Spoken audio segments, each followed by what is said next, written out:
All right, we are now live with the impromptu Legends of the Five Rings one-shot, The Valley of Waterfalls. So why don't we go around, introduce ourselves to our viewing audience. It's sure to be a small audience. Perhaps, Sean, you can start. Hey there, I'm Sean. I'm from Toronto.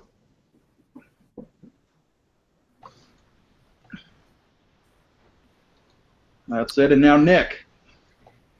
I am Nick, one of two Nicks. Nick G maybe is a easy way to differentiate. I'm from the Philadelphia area.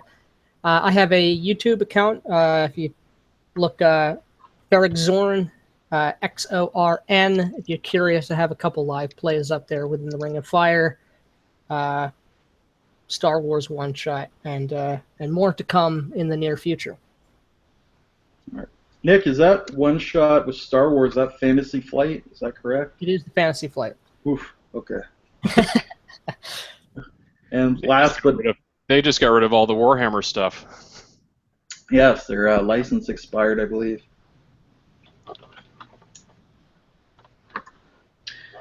I am the other Nick. We apparently always come in sets of two, I guess. Yeah, I'm in Florida. I'm going to college right now for game design, actually. So I don't have anything to plug right now, but in the next couple of years, you might see my last name on something. But yeah. All right, excellent. And as we join our daring heroes, they are traveling through Rokugan, more specifically through the Oyama Valley, a valley renowned for its beautiful soaring cliffs and waterfalls, for its many rivers that feed a tremendous agricultural base. The Oyama Valley is most rich in terms of rice production, in terms of food production in general. There's even some pan mining for jade in those rivers. So it's a most prosperous and idyllic valley. But our heroes, who are members of the Yumi Witch Hunters, have come here on their regular patrol, seeking out sorcery, blood magic, and mayho to put down and suppress, to find spirits that are restless, that have turned against the people, and help them come back into sync with humanity. So as we join you, you're coming into this beautiful sun and mist-filled valley. There's lush green grass growing. You see the huge cliffs with their beautiful waterfalls down the valley, hanging vines and moss along the sides of this valley. You can see villages spread out through there, a tremendous wealth of people, and you can probably see the castle spreading up at the end of the valley as well. And you know that this is the castle of Daimyo Hada Kazuyuki, and the Kazuyuki family is most wealthy, as I've said, because their valley is so prosperous. So you've been traveling for at least some weeks, if not months. Why don't we go around and introduce our player characters? I'll start. My character's name is Kai, and he is part of Earth Crab in Clan Crab. Kai is a very physically imposing and muscular guy. He's just a huge, huge guy. He's quite antisocial and rather insensitive. He's a bit of a grump, but he's amazing in a fight. He has several scars, faded scars all over his body, and he is shaved bald except for a top knot. All right, I believe Kai was from the Hida family, which is one of the higher-ranked families within the Crab clan. So he carries a lot of prestige behind his name. You know, it's almost the equivalent, if you think of like Game of Thrones, that you know, he's a Stark, perhaps. So he might not be Lord Stark, but when you're dealing with you know, some lower-ranked families that nobody's ever heard of, certainly that name will carry a lot of weight, the Hida name. And that's why he barely gets away with his bad temper and foul manners. And that's kind of a reputation that the entire Hida family has. They're not they're warriors, and anything that gets in the way of war making, they have very little time for it. I'll go next. My character's name is Akagi. He is not as tall or as imposing as our friend Kai, but the look in his eyes that is so often there really gives you the sense not to mess with him, because he is quite fearsome in battle and is very eager to always be in battle. So he may not be the easiest person to talk to, but he is someone you definitely want on your side in a fight. He does come from the family of Hiruma, which, being new to this game, I have no idea what that means. The Hiruma family are they're very highly placed. They tend to be more mobile and active, whereas the Haida clan is more strong and enormous and unstoppable. So the the Hiruma clan, they've actually lost their lands to demons. The Great Wall, the Carpenter Wall, was built to keep demons out of the Empire, but before it was built, your family's lands were overtaken. So your family's traditional lands are on the wrong side of the wall. And in the centuries since, you've become very good scouts, archers, very nimble, very good at surviving in the Shadowlands, those demon-haunted realms. And of course, you make excellent witch hunters because of that.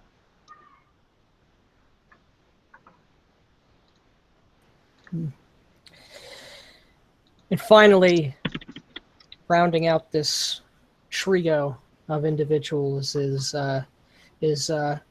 hailing from the same family of the Hiruma family, is Matsui, a man of somewhat short stature, lean rather than bulky, maybe about 5'5", wearing or upon him is the bow, the Yumi bow that he is never without. Perhaps a stranger sort of individual, given the prejudices and stereotypes that the outsider clans, the other clans who do not know the crab very well, might anticipate from a bushi of that clan bordering those demon-infested lands. A very empathetic man, one who's found the struggles and strifes of being on that border, that constant war front, not igniting so much a rage within his heart, but a fearsome desire to protect friend and family, taking very seriously the virtues of honesty and sincerity of the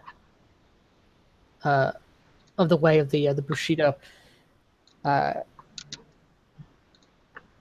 Not a pacifist by any means, but someone who would like to defend, would like to stop a fight from happening, if at all possible. Of course, if this were between two humans, when the shadow touched and the demon spawn are concerned, there is no mercy. And he is quite often, or perhaps he would be in his dreams of honor and protecting daimyo and friend alike, to be the first one in, last one out. All right. So you're coming now into the Oyama Valley. You know, you're walking down the Great Road.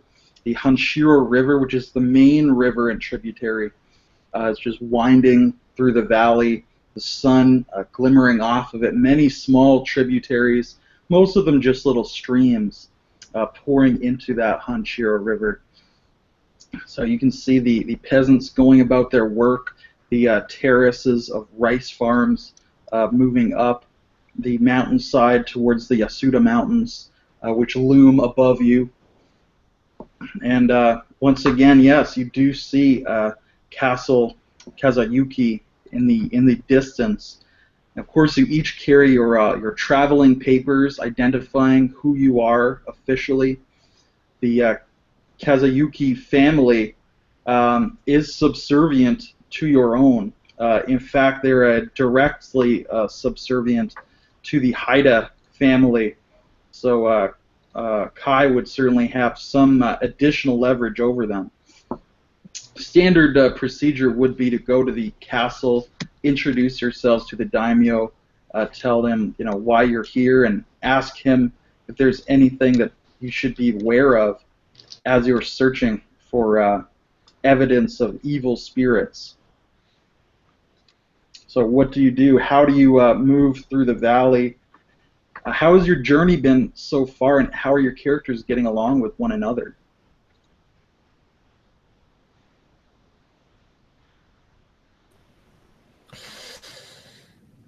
Surprisingly, perhaps unnervingly quiet, especially given the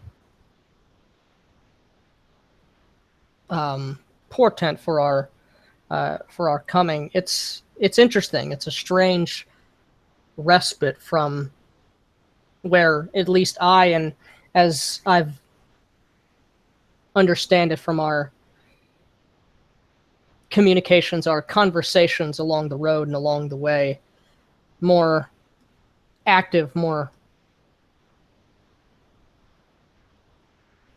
violent activities from whence we have come. It's strange. Occasionally, perhaps one of us, certainly me, will get jittery sometimes, get getting startled at certain things, and perhaps overreacting to them, and trying my best to play it off. But us two of the Harumi family, I think we both would have certainly some commonalities with which to communicate with each other, get along. It's been some time since In fact, I believe your gentler, quiet nature would pair well with my kind of rashness. I think it would certainly balance each other out. Kai is a man of action and few words, unless they are of anger. And he appreciates the company of stalwart samurai warriors such as himself along the road in tranquil silence.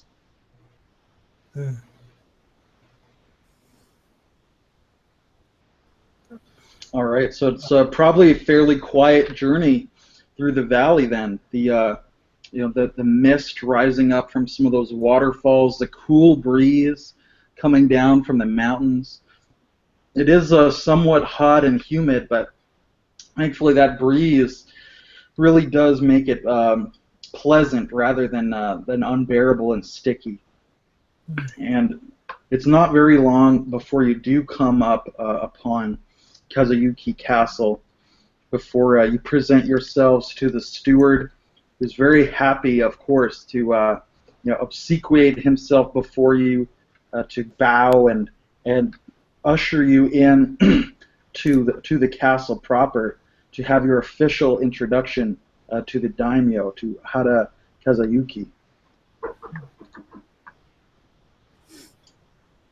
Sorry, just one sec, guys.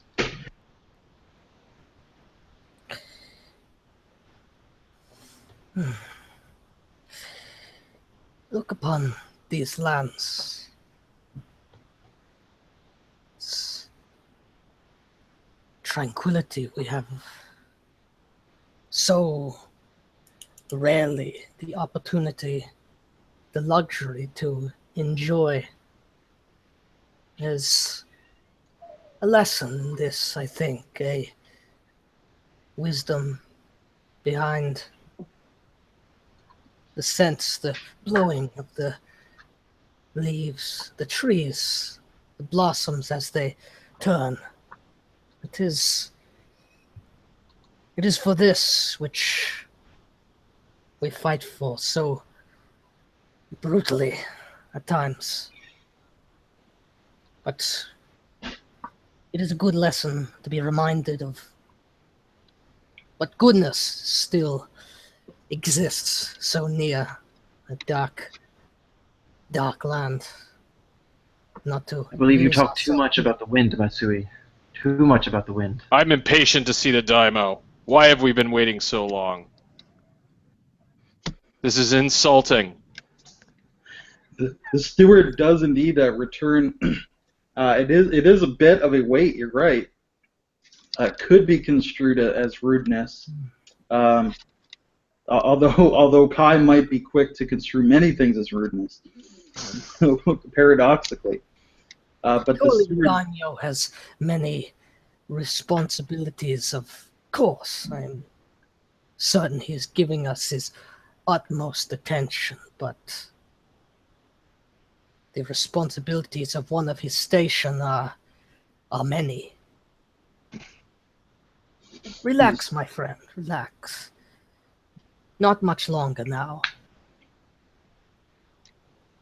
and the steward does show you in to the daimyo's hall.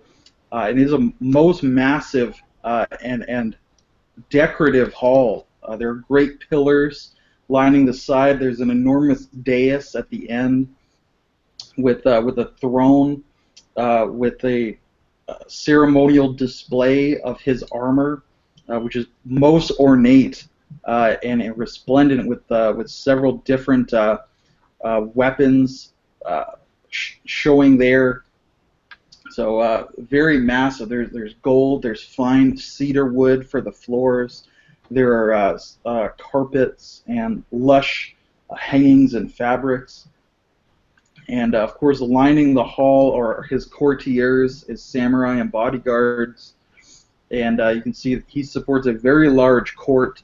They're all very well dressed. There's a lot of silk in evidence, a little bit of jewelry as well, which is generally frowned upon in Rokugan as being too ostentatious. But certainly in this grand hall, almost seems to call for it. And as you walk through this crowd, you're coming up to the daimyo's throne, and you can see him seated there above you, cross-legged, of course, on this ornate throne, depicting waves checked in gold. And Hada Kazuyuki is a man who's probably in his late 50s. It's fairly obvious that his hair and beard are dyed, that they're very dark black, and he's a man who doesn't look the age to support that. You think he must be dyeing his hair, but he has these large mutton chops coming forward as well. He's a very large, rotund man, quite gone to fat in his old age. He's wearing a blue silken kimono as he sits there, and he's kind of languidly fanning himself with this paper fan. So how do you comport yourself to the daimyo? Have you left your weapons behind or taken them into his presence? How deeply do you bow and obsequiate yourself before this man? What is a typical custom for this? Typically, Or do I have to make a check for that? No, you wouldn't have to.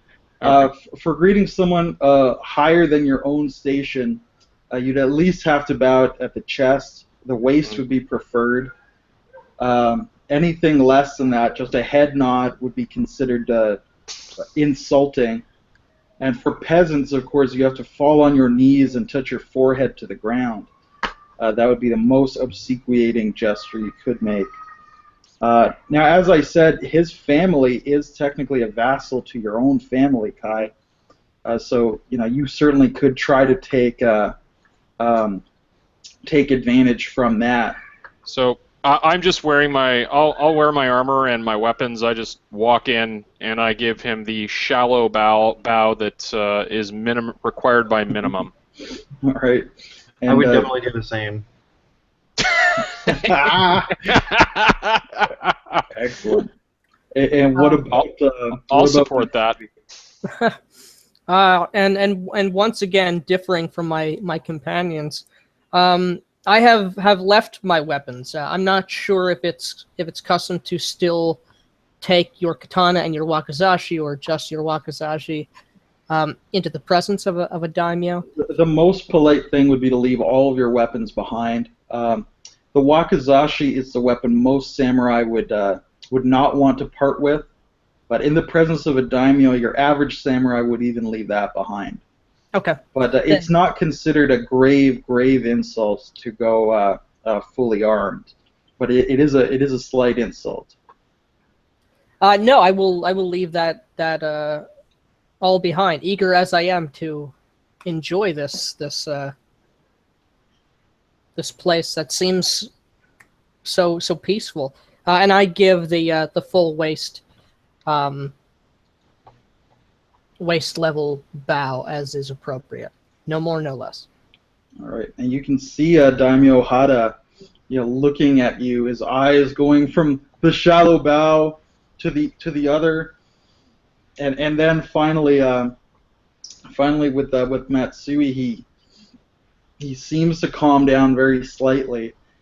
You get the feeling, because he's not very good at hiding his emotions, so you get the feeling that's unusual for a daimyo. So either he's very strong-tempered, or else he carries a lot of sway over this court. But his steward will come forward and accept your traveling papers, the scroll, come forward and present it to the daimyo, who will take it up and unroll the parchment, and he's basically pretending to read it. Of course, the steward would have read it and told him what it said, but this is a formal process of introduction. So as he kind of rolls it back up and presents it to the steward, who returns it to you, there's this kind of lingering silence. You can kind of see emotions playing on the face of the daimyo. And finally, he looks at you. He'll probably actually address himself to Matsui, who showed him the most respect. And he'll say, "Witch hunters, I welcome you to my valley. May you share my countenance and our prosperity."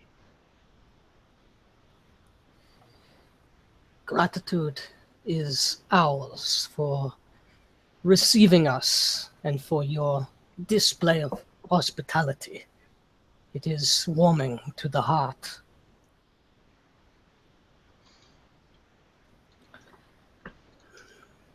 Do the other two hunters say anything to him? Probably not me. I just look at him, and I try to take a measure of him. All right. Make a courtier test to read him. Yeah. That's If you have it. I don't think I have that skill. Let me just look. No, you don't. But you can then make a awareness test, which I believe you have 2. Yeah. So 2 keep 2. Could I make a courtier check? Absolutely. That's a 6. All right. He's largely unreadable to you, Kai.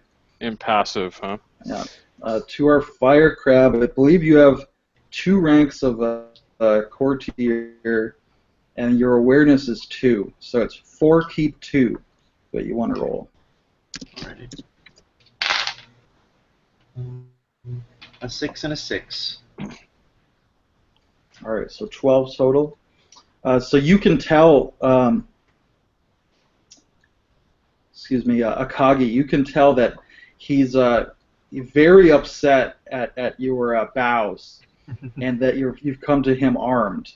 But he's holding this in check, and being so intelligent, you must think there's some reason he's not, he's not scolding us, yelling at us, casting us from his door.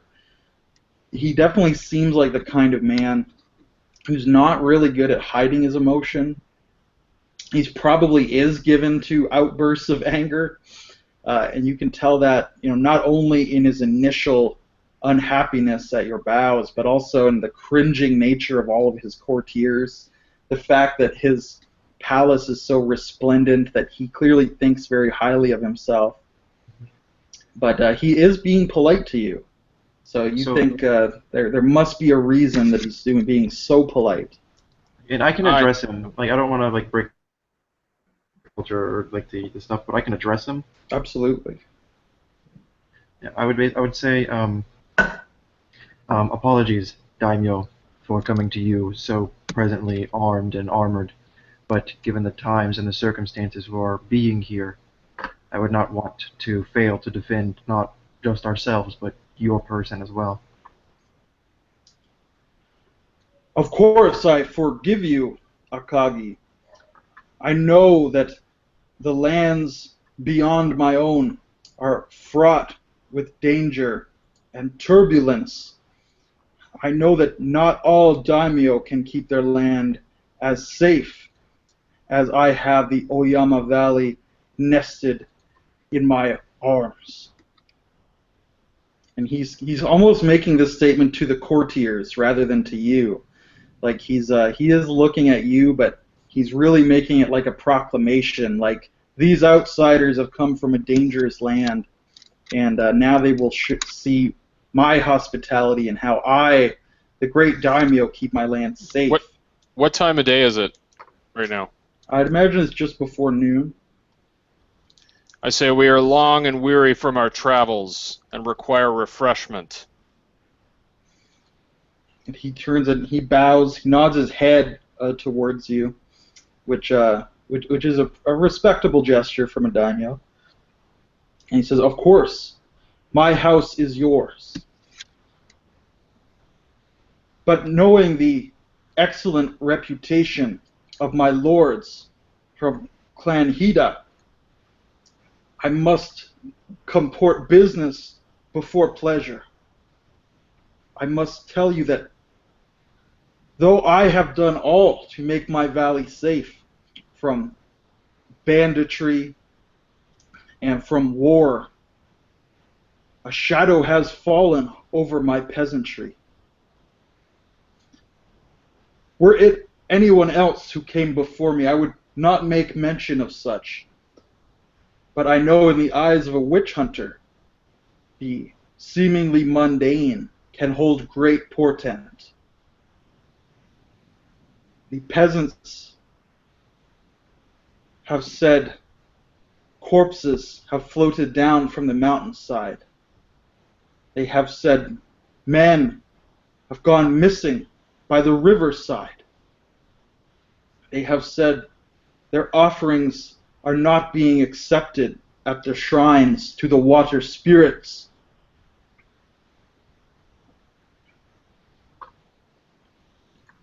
How many have gone missing? He kind of like looks slightly confused, as if he never even thought of asking. It's like, who can tell? The peasants are many in my fine valley. But I will tell you that a man of note, that Oryo Yatsuhiro, has disappeared. Oryo was a sensitive man, a man who paid great heed to the spirits, to the kami. He thought that these rumors from the peasants should be investigated. He took up his katana and went into the mountains, but he has not returned. How long ago did he do this?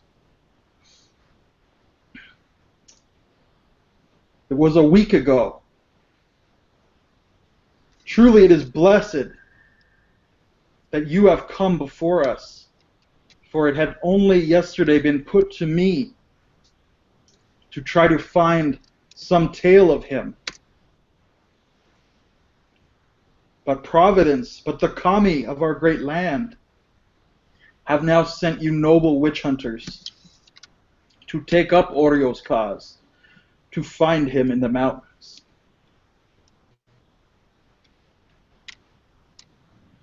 So you do not know how many peasants have gone missing. He kind of shrugs and shakes his head as if it doesn't matter. They're just peasants. He has a very casual air about the peasantry. So I give another bow at sort of his words of Providence, and your words are wise, daimyo. It is true that matters mundane often can be far more, as is the case with witchcraft and the dark things that we hunt, protect good, honest folk from. I agree with you. If you would give us the location as to where this Urio Yatsuhito disappeared, which area in the village that he made his abode, we will seek to travel in his footsteps and hopefully set right whatever is amiss here. He bows to you again and says, "A guide shall be summoned for you while you take your sup."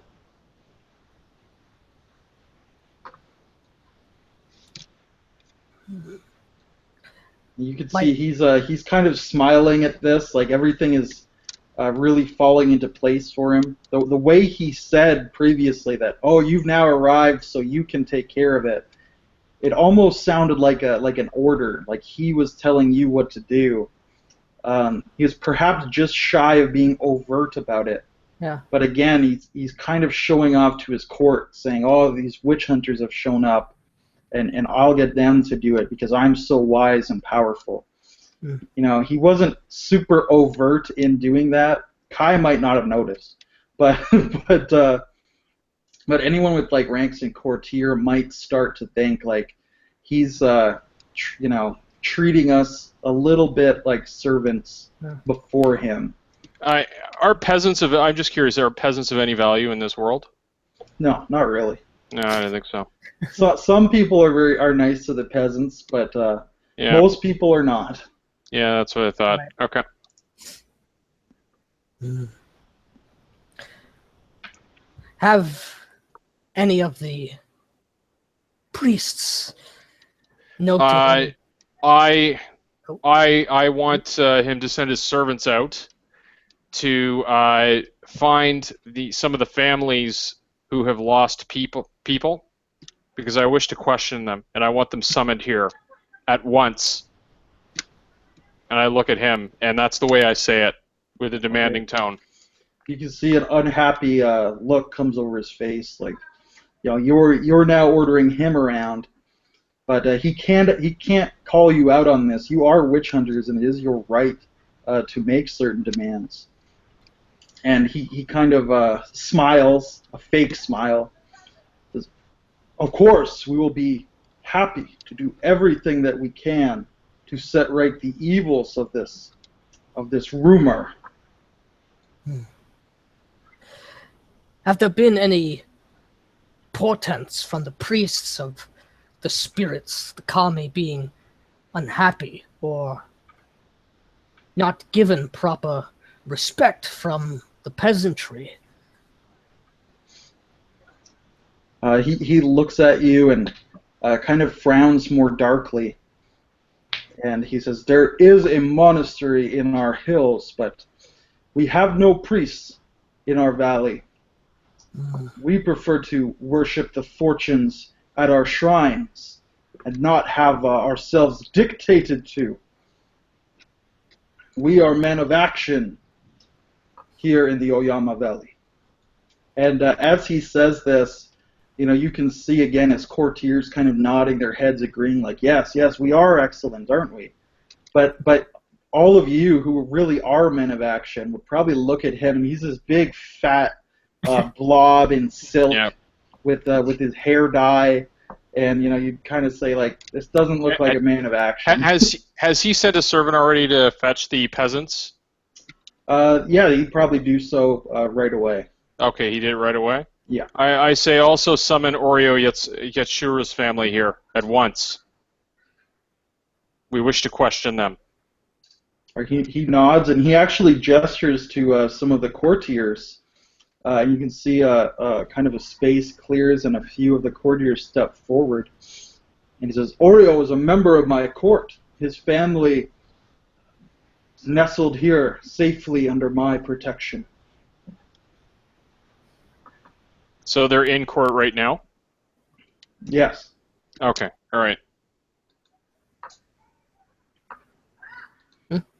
Well, we shall commence the questioning after lunch. I look at my companions and nod and see if they agree. Yeah, I agree. I nod heartily and smile. Good to take time to consider this news. All right. You can say the daimyo nods his head again. He says, very well. I shall speak to you after your repast. And you can also detect in this, like, he's not offered to eat with you or have you dine with him. Will you not join us for lunch? And he kind of he gets this look on his face of just slight anger, and you can see him like he clearly does not want to eat with you, because that would be kind of bringing you up closer to his level, but at the same time you can tell that he doesn't want to piss you off, because he does want you to go and deal with this matter for him. If he's looking really upset, I'll offer to help my friend. After all, we are all protectors of the land. And he'll kind of like swallow his anger and say, it would be my honor to dine with one of the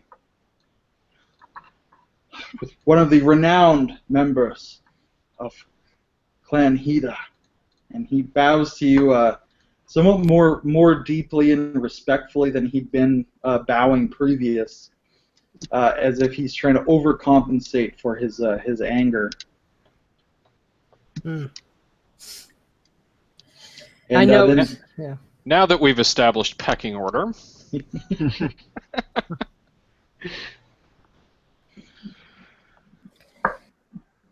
Don't make me kill another daimyo.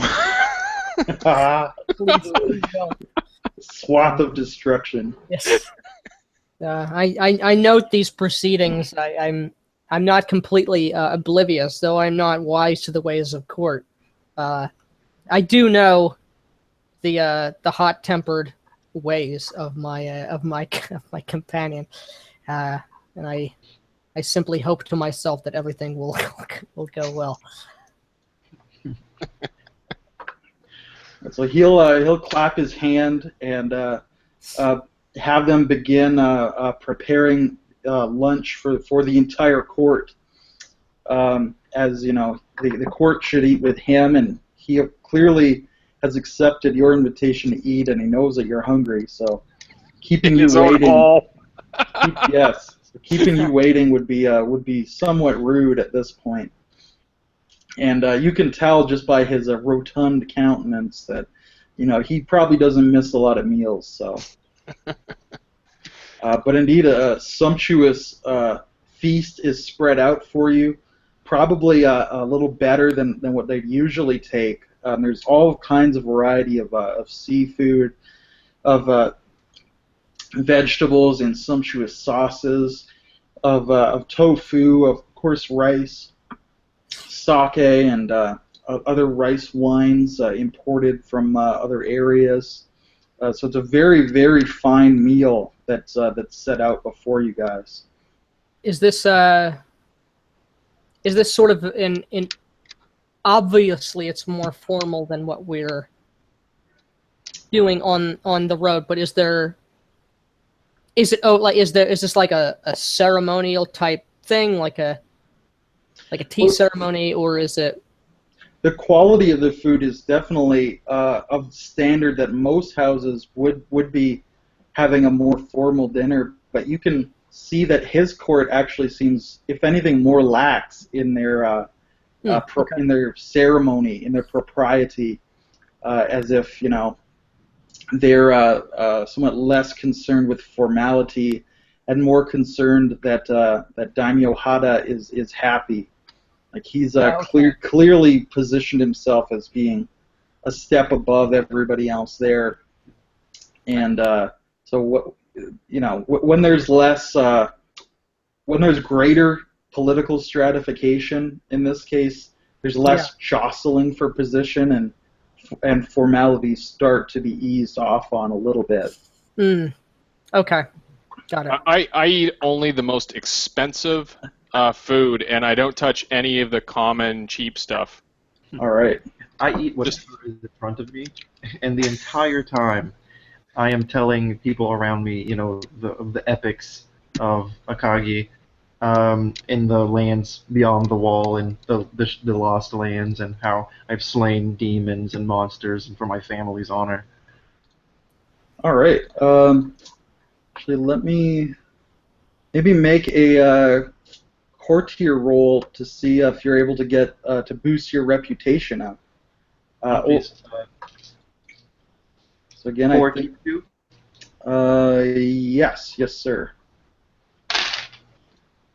Well, I get a 10. I got 2 10s. All right. And actually, I'll point out there are exploding dice. So anytime you roll a 10, roll an extra 10 and add that to your grand total. So since I rolled 2 10s, roll 2 other 10s? Yes, sir. So 29. All right. So you've greatly embellished your reputation, and they believe every word of it. And you can see a lot of nods and looks of admiration. Some of the ladies at court are paying you special attention. You can see them whispering to each other and giggling, looking over in your direction.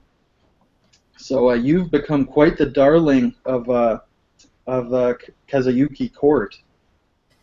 And you can see Daimyo Hada kind of glaring across the table at you as he sees you loudly boasting and telling these stories, and it's like everybody's laughing and joking along with you, and he's glaring as if he was hoping that they would ignore you and no-sell you, and but they've actually gotten into it. So as I pick up a little bit on that, and I am of course aware of Kai's ways, and as we're together in this dining situation, I'm as an excuse to continue my my waxing philosophic about how great things are here compared to where we've been, how we typically spend our days and our meals.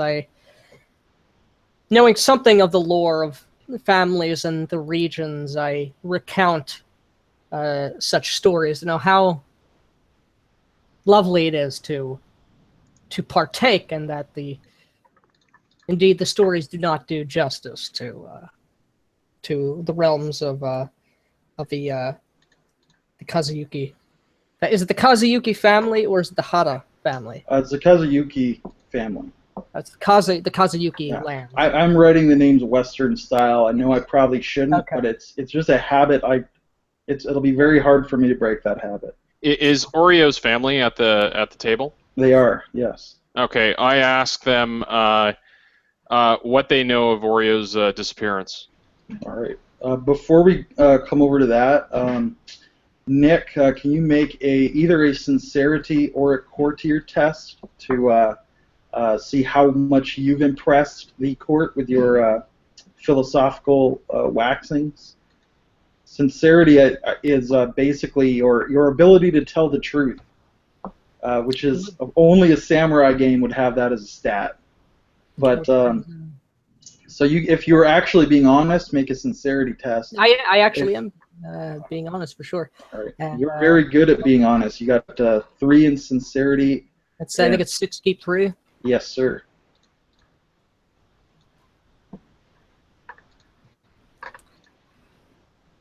So I will keep these. What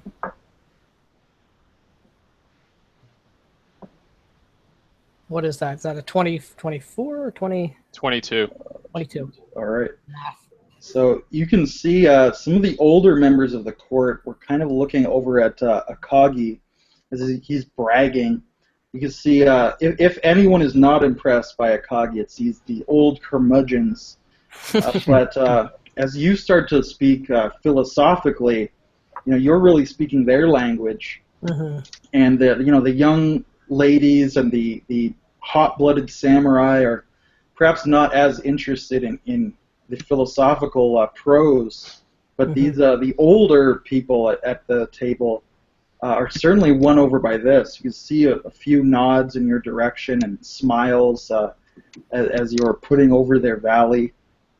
So between the two of you, you've got like everybody at the table is most enamored of these witch hunters. Do you want me to trump them? I could just describe my last adventure when I slew a daimyo. Yeah, I don't know if that would help. That might like put you under. No, I start talking I to was Oreos. so rude that they challenged me to a duel, those idiots, and I clubbed him to death. I don't know if that would go over. All right. Yeah, I start loudly asking Oreo's family about the missing disappearance of Oreo and the circumstances that led him to go and when they last saw him, his state of mind, so on and so forth. All right. I want to make sure that the daimyo hears me doing this and the rest of the court. All right. So his brother, Shiba Yatsuhiro, excuse me, his brother Chiba Yatsuhiro is there, and he'll probably speak up for the family. Although you can see Oreo's wife is there, probably his father is there as well. But Chiba's the one who speaks up, Oreo's brother. And he says, my brother has always been concerned overmuch with the spirits, with the peasants. His heart is perhaps too large, and at times it cost him. Surely listening to this gossip has cost him most dearly, for he set off into the mountains with no servants or retainers, save perhaps a peasant guide. It is most likely, in my opinion, that guide led him into a bandit ambush, and he never should have listened to the rumors of the peasantry. Do you know who this guide was? He kind of shakes his head. Some peasant. As if all peasants are basically the same guy in his opinion. And this happened a week ago? And no one has sent out retainers to search for him?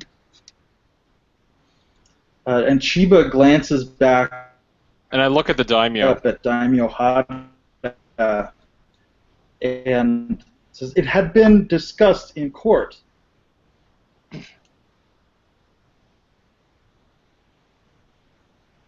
Chiba is saying. Pretty much everyone is samurai caste.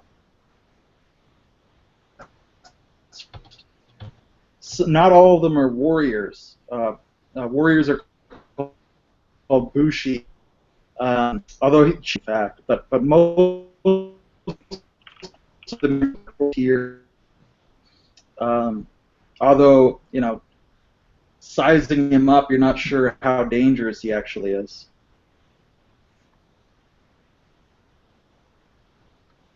Oh my! Am I cutting in and out for you guys? Yeah, for Yeah. me. Sean that's having problems. Is it just me, or is it everybody No. else? It was cutting out for I me think a you're little bit. cutting. Okay. All right. Okay. Sorry. So no one has been sent out to find him? No, Chibo will say it had been discussed in court, but no resolution had been made. I myself argued against it, for I had warned my brother not to go into the mountains, not to listen to this peasant rumor.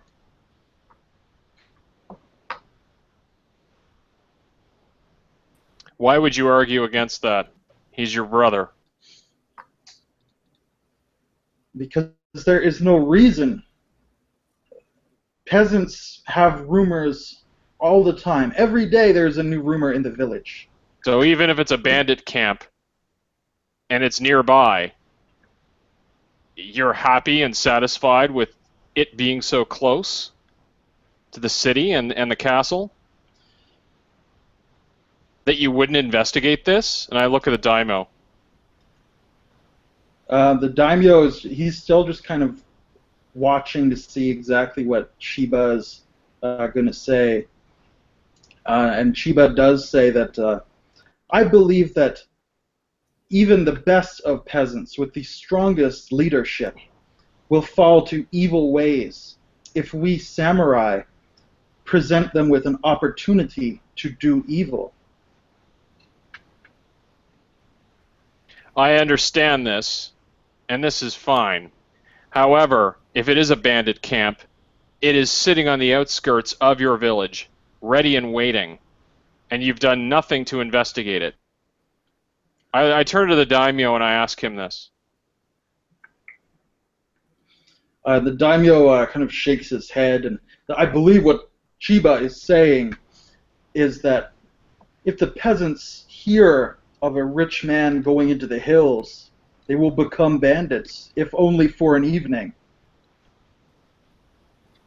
And if that is the fate that has befallen Oryo, then perhaps he has brought his own doom upon him.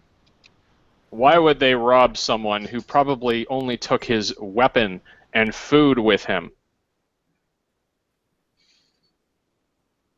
For a peasant, a well-crafted katana can be a most prized treasure indeed. Sure. However, for a peasant to own a katana, many questions in town would be raised. I sincerely doubt a peasant would be able to sell this, even on the black market, without drawing attention. I assume that if he had a katana, it would probably have some sort of family sigil in it. It may or it may not. Okay. It would have the stamp of the maker of the weapon, so it would be identifiable, but it might not be that highly customized. So, noting that things are getting really tense here, Yeah, my conversation's going nowhere, so I'm kind of going to end that line. say, I believe we can all here agree amongst ourselves that the ways of the peasants are mercurial and strange, sometimes prone to truths, sometimes not. We can equally all agree based on Orio's deed. I sort of look to Chiba as I'm saying this, based on Orio's deeds, that his adherence to the virtue of courage, is honorable and cannot be disputed. Equally, whether this is the result of bandits, traitorous peasants, or something else, we must all now ponder upon the virtue of duty.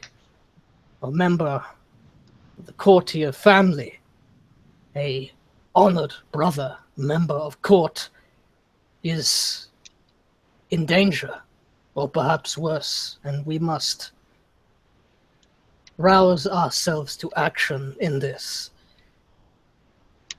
I ask him if he knows which peasant came to him with the rumors.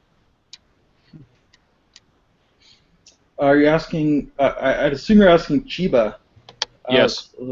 Chiba will probably he'll like glance over at Oreo's wife and then look at you and say, "My brother was very close with some of the fisher folk. I believe it was one of them who told him of these rumors." Is it acceptable to address a widow? Yes, although you're not sure that she's a widow yet, but yes. Well, yeah, You gotta jump the gun there. I ask his wife the similar question. Is this true? I say. So her name is Amane Yatsuhiro, but she looks very reticent to discuss this, and she kind of like looks down at the table and looks back up at you, and says, my husband always gave ear to the peasant folk. And that's pretty much all she says. Like, she's clearly very reticent to speak. After hearing all the stuff about, all the, that they're afraid, basically, of if they go out to check and see if Chiba is, or Oreo is captured or killed or anything like that, I'll definitely pipe up and say, my family, the Haruma family, lost our land not to peasants, but to demons. Surely, and I'm trying to play upon the hot-blooded samurai who were so enamored with my tales. I'll say, surely the men of this court are not as scared as they are of peasants and demons. Surely there are some among here who would brave the pitchforks of the peasantry to find another member of court. You can see a lot of them nodding in agreement, and but also glancing back up at the daimyo, at Daimyo Hida, and he's I'm really subtly calling the daimyo kind of a coward. Really subtly, though. Yeah, and you can see Hada is scowling at this, and as the samurai are kind of looking up at him, like shaking their heads, and he's like, and they kind of stop shaking their heads so enthusiastically and go back to eating. And I say, or the hooks and nets of fishermen. I add to my colleague's statement, and laugh because they mentioned fishermen.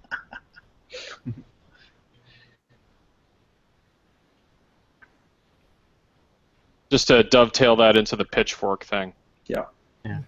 We get no response? Not really. The Tough daimyo crowd. is kind of trying to ignore you. I will say... I already will say, implied that he clearly, did nothing to investigate our Oreo, answer. but yeah. Clearly, us witch hunters, who are so disposable, yet revered, will get this job done, regardless of who was at our backs.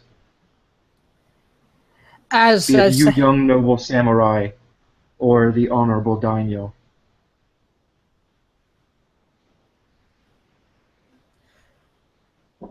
We would be honored if you, I say, looking to Chiba, trying to, as soon as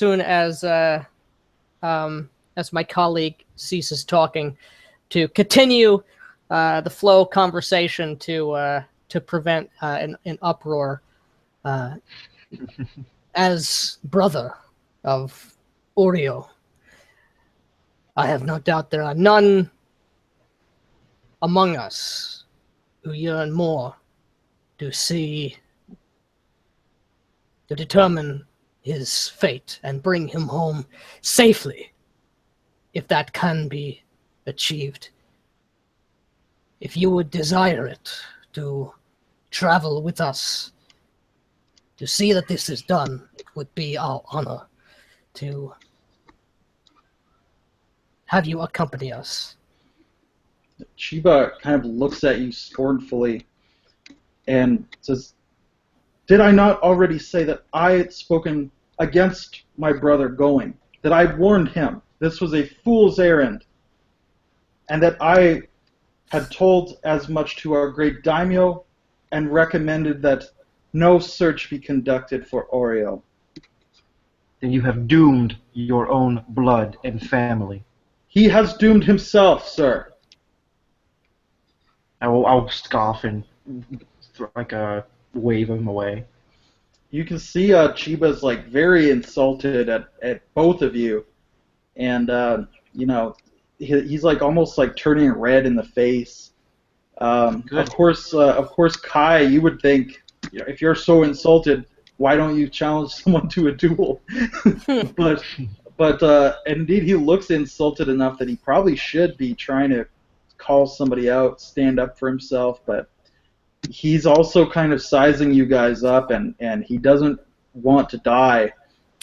So he's Fair enough. he is speaking with a little bit of scorn in his voice, but he's not actually making any official challenge against you.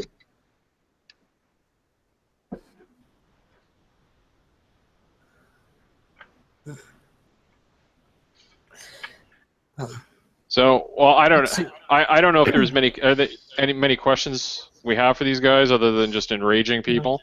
Yeah. Well, most of the that was pretty much all I was doing. Most of the court certainly agrees with you, and you're certainly hurting the position of the daimyo. I don't know if you're really hurting Chiba very much. I don't know if they really had a huge amount of respect for Chiba in the first place, but certainly most of the court are on your side rather than the daimyo's side. But Chiba's a peon. He doesn't matter. He is. So, That's true. Yeah. So, see, we could totally push and try to get some extra legs with us on the journey.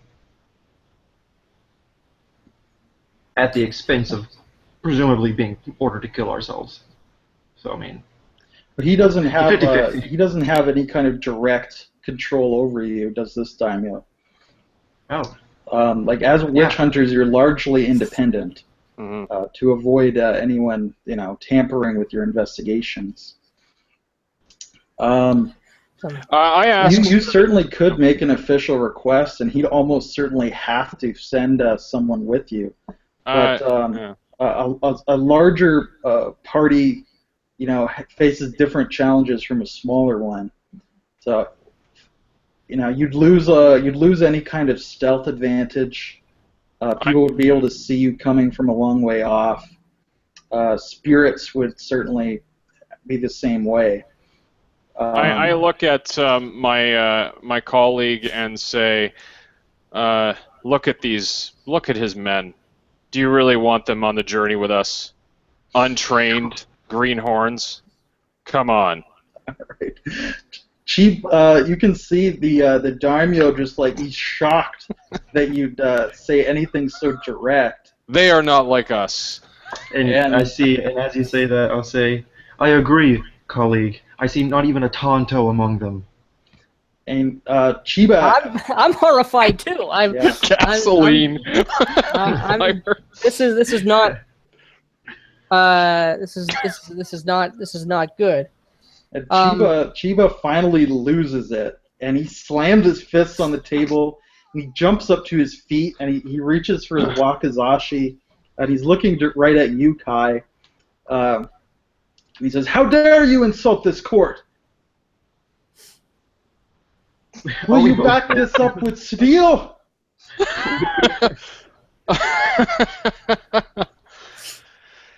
I say, give me a second here. I say, do you really wish to ruin my meal, boy? And he's still got his hand on his wakizashi. If you will not stand like a man, I will cut you down like a dog where you sit. I pull out my war club and I just point it at him. Are you sure you've thought this through? And at that point, the daimyo will actually kind of bellow out across the hall. He'll like slam his hand on the table and say, "Chiba, you clearly overindulged in the sake. I invite you to withdraw your challenge against our honored guests." And he kind of gives Chiba this look as if like, this is your only chance to not die. And Chiba is he's still looking at you, Kai, and he's just like shaking with rage. And he says, "Perhaps it is our honored guest who has indulged in the sake, and if he wishes to make his apology, then I will accept it. But otherwise, this must be met with blood." When he says apology, I roar with laughter. Yeah, I do too.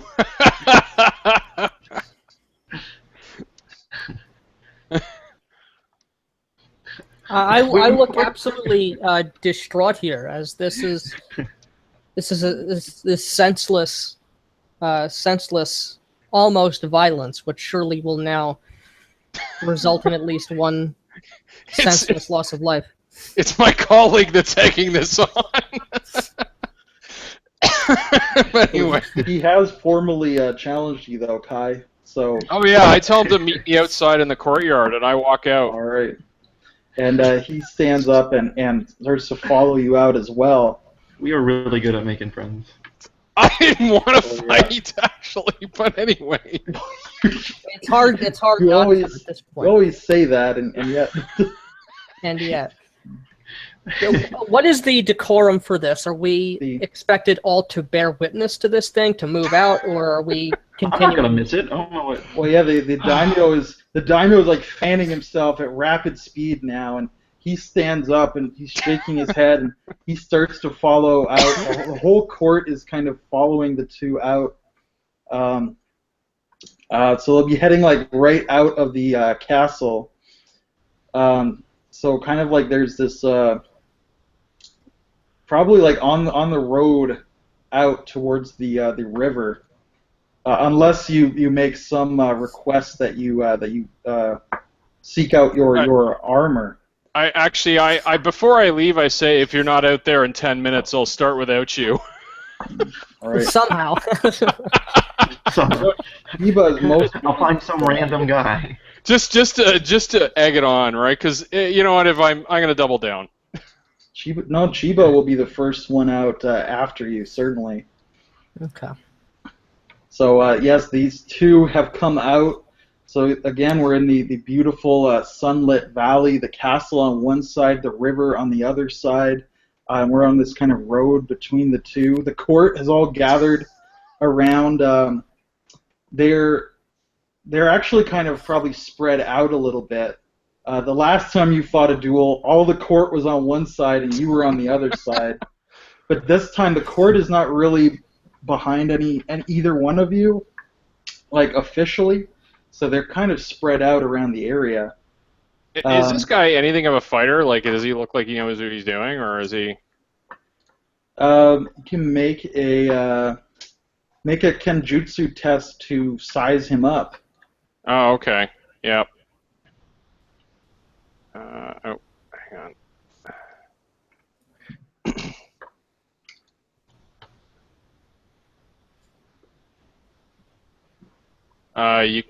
So it's I got a 13. I think I keep 2, or do I keep 3? Let me check your sheet.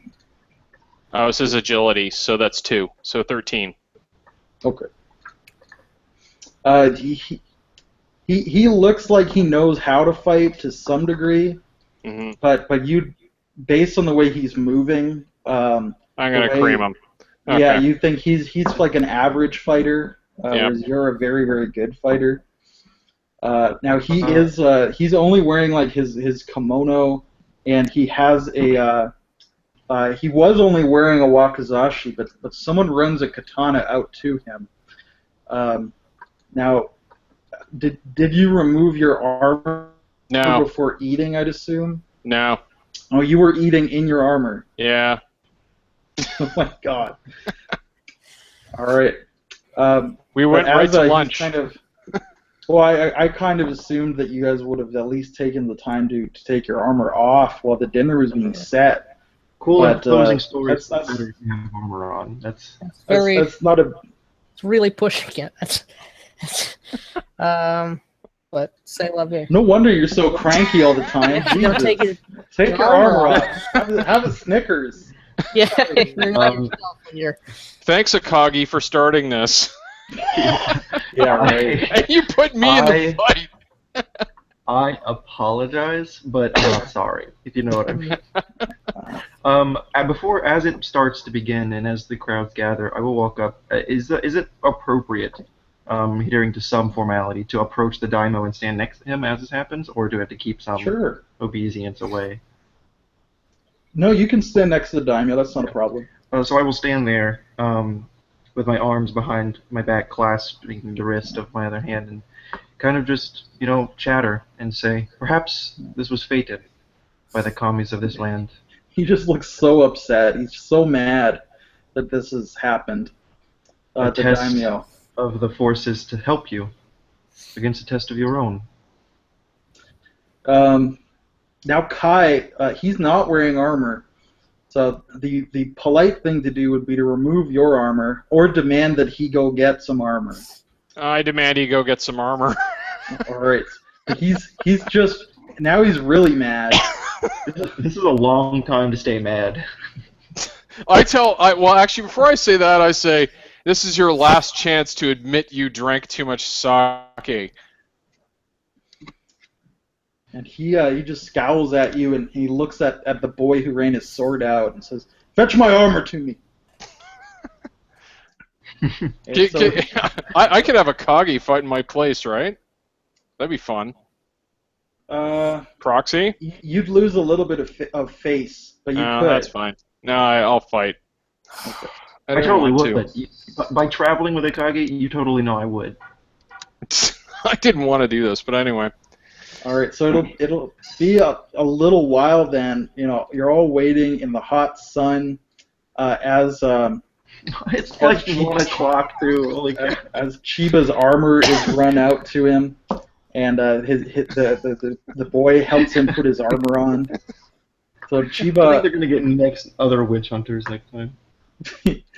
so Chiba will be brought as well a Bicento, which, as I said, is like a glaive. So it's not tremendously long before he's got his armor on. He's got his pole arm. Has a very big blade. It's got a big blade. Let's see if he knows how to use it. And he'll stand opposite to Kai, and he's just kind of gritting his teeth. And he doesn't seem like he has anything left to say to you. He's just ready to get it on. So you can make I believe it's a reflexes test to see who goes first, I believe.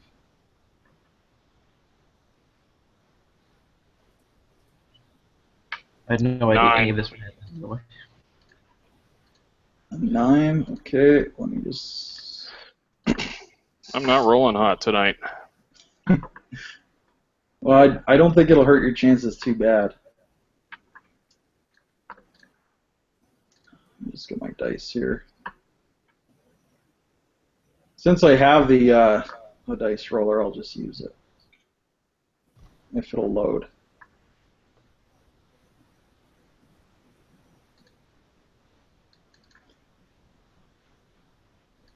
All right, you're first. Okay, I raise up my Tetsubo, and I just swing for his head. All right. So roll heavy weapons. So which one is it again? It's I have 3K3 on Tetsubo. Is that for to That's attack? the damage. Under your skills, you should have a heavy weapon skill. I believe all the weapon skills go off 4. Okay. agility. 4. I think you're right. Yeah. So you should be rolling. I think you're 6 keep 2 for heavy weapons. Okay. Mine's is the number beside it how much I keep? No, it's your agility is how many you keep. Oh, okay. So then I keep 2. Yeah. And so But you're rolling 6. 15. 15. So, okay. Just pull up his sheet here. And I have 15 is a hit. Okay. no, Ignore wait. ignore TN penalties for heavy armor. What does that do? Actually, with his armor on, 15 is not a hit. I'm sorry. I was looking at his unarmored.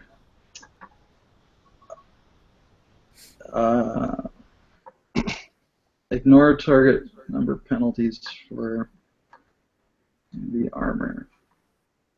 What is that? Is that yours What or is that? What is that his? under? That's mine. What are you reading that under? It's one under of- techniques, way of the crab. Yeah, it's the way of the crab. So if you presumably your character has heavy armor, Yep. and whatever penalties you would normally get, I guess from athletics and stealth, it sounds like you don't suffer them. Oh, I see. I Okay. don't think it I matters think for that's this. what it is. Yeah, I think that's what it is. Okay, so 15 is a miss.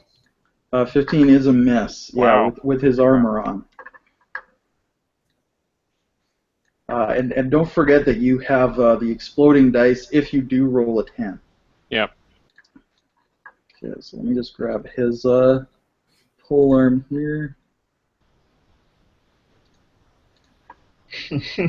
I'm sorry. Oh, I hope I don't get too badly hurt. Oh, bad. Oh, that's not good. Ouch. It's 23 to hit your target number, but I think that's still a miss with your Okay. armor. Yeah, because you got 25 with your armor on. Okay. So that's still a miss, so it's back to you. So, yeah, you swing your Tetsubo, so he'll probably come in and Nope. and parry it and try to follow up with a slash at your chest. She'll bounce Miss. off your armor, and then you... I missed. I got a 9. Okay. So maybe So you what does it look come like when back you do this? and bring it straight down, and he'll get the parry up with both hands, and he'll try again. Oh. So it's only 16, so I believe that's another miss. Like I got another one. So 19.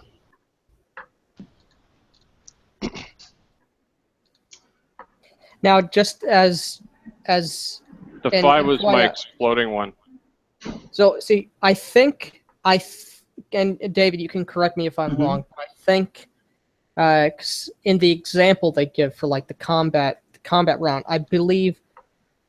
So you got a 10 and it exploded. Yeah. And you got a 5, so it's a 15. I think that 15.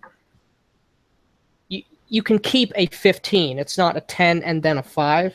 Well, I thought it was you kept everything. So like you're keeping the 9, the 10, and the 5. You're saying the 5 was your exploded? Yeah. The 5 is my exploded. I think you can keep the 10, the 9, and the 6, but the 10 and the 5 count as the same dice. So you rolled a 15, a 9, and a 6. Okay, so I believe that's the it's- case, it's a but I might difference be wrong of- about that.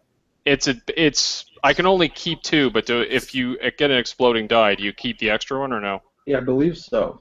Okay, so then That's that what I would did be earlier. a 25 Okay, that's or a hit. 24. Yeah. 25 Okay. is a hit. It's hard to hit somebody in armor. It's true. Who'd have thought armor actually does its job? It's not. You can't cut through it like tinfoil. Yeah. So roll your damage there. Wow, this is not good. And So because you have Way of the Crab, you get an extra unkept dice to damage, I think. So it's which I didn't take into account. So you're actually 7 keep 3, I believe, is your total. 7? Yeah, because Way of the Crab gives you an extra Oh, unkept okay. dice to damage for heavy Okay, weapons. so then that's not so bad. So then I have 12, 16 damage. Okay. His so it's 11 after his armor, so he's nicked. So he's taking -3 to all future rolls. So why don't you describe? So you came down, he caught it, he tried to catch you in the face with the butt of the Bacento. Your helmet deflected most of it, and then you I smash him in the hand. smash his hand. Oh! So it comes down on his hand, and he's like wincing. It's his right hand too, which is unfortunate. And so he'll step back, and he'll probably try to swing again. And that's a failure. So we're back to you. Oh.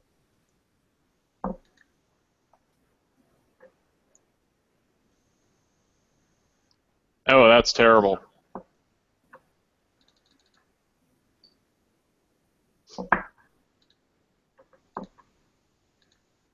Back to me? Yep. Oh, one more. So basically,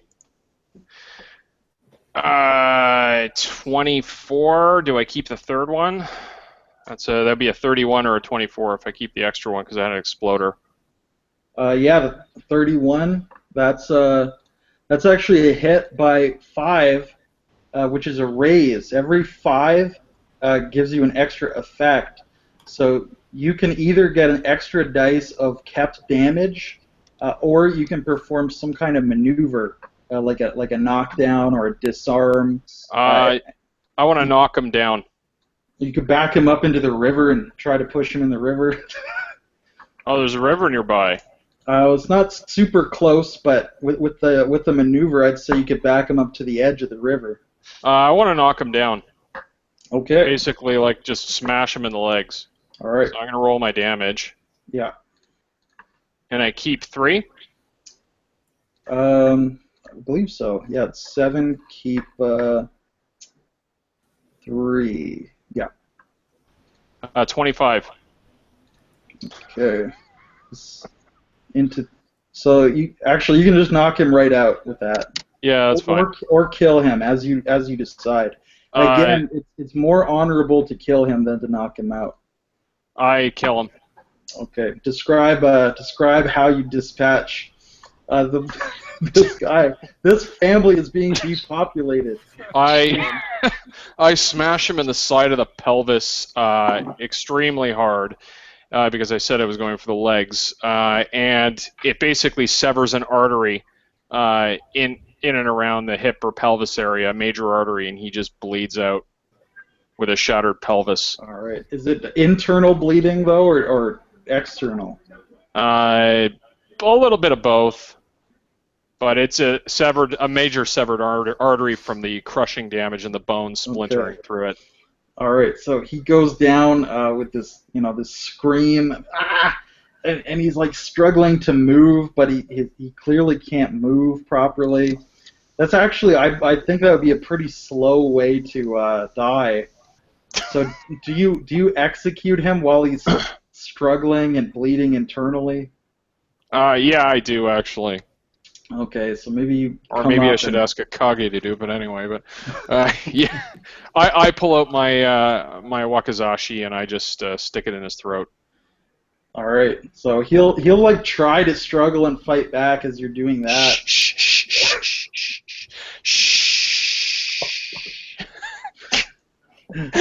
Oh. And just the blade in the throat, blood comes gurgling up out of his mouth, and he shakes, and then passes on. Yep. And you can see the court is the court's probably in shock. If it had been a Kage, they might have like cheered, but for you, they're just like, you were so rude that they're just in shock that like this ne'er do well just came into their court and was so rude. Somebody had to try to call him out, and then he just beat him to death. So it's they're very sad and shocked and disheartened. The entire court. As am I. As I see this senseless violence happen. Of course, the way of the samurai is a violent one, but for something like this, I close my eyes, shake my head, and mutter, Thanks a lot, Akage. This is this. If he would have challenged Akage would have happily accepted. This is simply a matter of events that could not have been avoided. I go over to. Are you and the daimyo still standing, like talking together? Or? Well, we're probably, yeah, possibly, maybe, trying to. I'm at least talking at the daimyo. Maybe he's not responding, but it's pleasant conversation. It's. I'm not calling him out anymore. Okay. I think now more than ever, our path is clear. Let us not bring any additional strife upon these people. Let's go find this Oryo Yoshihiro. If we can, we'll bring back what is left of him. If we cannot, find out what is going on in the mountains. But I think we have outstayed our welcome for one afternoon. We got it all out of our systems, guys. It can only go up from here. A little bit of murder, Yeah. I asked question. where are the peasants that we need to question? They're back in the castle. I guess nobody told them a duel was going on, but they've been assembled in one of the lesser halls. I go in with my weapons kind of dripping with blood. All right. Well, maybe that's a good place. We'll take a 5-minute break, stretch your legs, grab a cup of tea, hit the washroom, and I'll see you guys back in 5. Okay? All right.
Always with the duels. I didn't want to. Well, behave yourself then, man. I was starting to behave myself. Akage poured gasoline on the fire. Yeah, sorry. No, I think it was all you, man. Like, you can imply things, but as soon as you actually insult someone, they can call you out. Yeah. And if they don't, they lose face. That's why I'm glad we don't live in an honor culture here. There'd be man. very few of us, I believe. We'd all have to kill each other. Be very few of you, Sean. So, some people can behave themselves.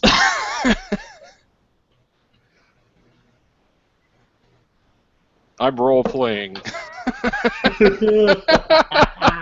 You gave me the characteristics of antisocial and insensitive. Yeah, but there's Japanese insensitive, and then there's American insensitive, and you're being like American insensitive, which All is right, like hideous barbarism for them. I know.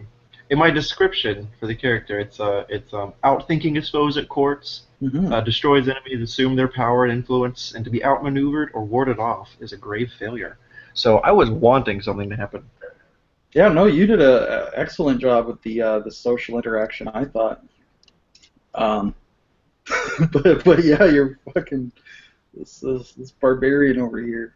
Which, and again, the Crab Clan does have a reputation for being a lot like that. So it's not out of setting. It's he's just like, he's one of the worst of the crabs, but just pretty much what people expect is like the worst stereotype of the Crab Clan. That's what he's living up to. That's nice. But it's not out of setting though. That's true. Crab typically have bigger concerns. Yes. So as we rejoin our daring heroes, I believe they were in the lesser hall of Kazuyuki Castle, where the peasants had been assembled, especially some of the fishermen who were close with Oryo Yatsuhiro. So they were all kind of seated on the floor, awaiting the pleasure of the lords. Perhaps they've been given some tea, just to keep themselves hydrated. But as you come in, they all will bow, forehead to the ground, deepest respect. So how do you guys begin questioning them? And have you brought the daimyo in with you, or you're conducting this solo? I don't want him there, because I want the the peasants to not feel too intimidated. No I don't know problem. about the... We don't I want don't to want him there intimidated as either, blood because I drips think from a club. we've done enough damage. I think it's better to let tempers die down and get on with it. All right, no problem. Silly peasants and all their what have yous. So how do you comport yourself before these peasants? What are you asking them? Fishermen, which of you knew Oryo Yatsuhiro? I can't remember pronounce. Yushiro. Yatsuhiro. Yatsuhiro. Yeah. You can see them all kind of looking around. A few of them kind of sit up and kind of like raise their hands, looking towards you.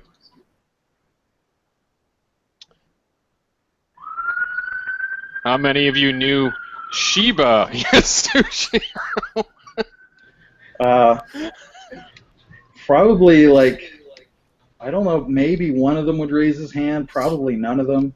Shiba spent his time at court rather than No talking loss to on peasants. their part, really. Do you want to talk to the guys who knew Oreo? I look at my colleagues. Yeah. The peasants? Yes, it is. Yeah, I believe that would be our greatest source of information. Who has the best social skills of us? I don't think we may not. These Is there are like a charisma or? Yeah. Courtier is the skill, and then I have a what pretty is it? high Oh, courtier. Yeah. I mean, I probably awareness is wouldn't the think attribute. to. I mean, we're all so high above the peasantry. It's like I don't think they're gonna we lie are to us. their Yeah. betters. I probably wouldn't even consider like. We don't need to talk to the peasants unless you're particularly kind to the peasants, and I'm not a mean person, but it is the station. We are their betters. I'll talk to the peasants. I mean, I recognize Yeah, I mean, that. I'm certainly going to talk to them as well. I think Matsui is more sincere, but Yeah. What's his name? Akagi, you're more diplomatic, let us say. Yeah, Right. yes. And actually, So- our Earth Crab here, you're more sincere, I believe, than even Oh my goodness. than even Matsui. It's just all of the sincere things you have to say are negative. Or blunt. That's right. Blunt and negative. I'll walk, towards them and ask the question. The question being, which way did Oreo go into the mountains? So one of the peasants will certainly speak up. He looks like he's in his early 60s or late 50s. He's got like shock white hair, very tanned skin. He'll kind of like bow and say, "It was my son who guided Oreo into the mountains. It was my son, Takashima. Neither of them have returned yet, my lord." How were they dressed when they left? Lord Oreo had his armor on. Mhm. My son was wearing his tunic, but he brought his spear so that he could assist Oreo.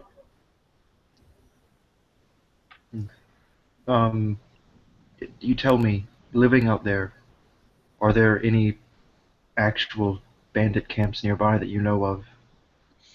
He looks very confused at that question, and he says, "There are no bandits, my lord. Not in our beautiful Oyama Valley. Okay. The daimyo protects us from bandits. There are none." How do you I'll feel smirk. about Oreo? Oreo was a good man. He visited many blessings upon my family. It is said that Oreo was close to the men of the river, the fisher folk, such as yourself. No, it is good to hear there are no bandits in these lands. The rumors, the men and women of your community, affected him enough to go out to meet whatever was out there, enough to take weapons and armor. What is it that he hoped, or not hoped, what is it that he expected to face out there? It is no rumor, my lord. Many have disappeared from the rivers, from the higher valleys. I've seen corpses floating past my home. My daughter told Lord Oreo about this, and he became most affected.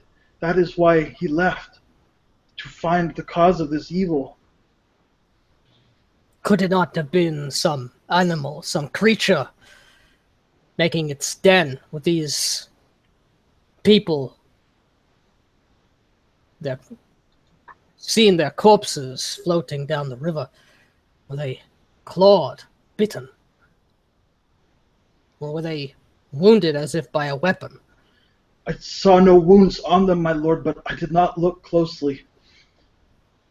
When I was a boy, there was a giant salamander that was devouring the people. I remember it well. The daimyo's father slew it with his spear. But There were no corpses in the river then, only disappearances. Whatever has been doing this has not been devouring the bodies.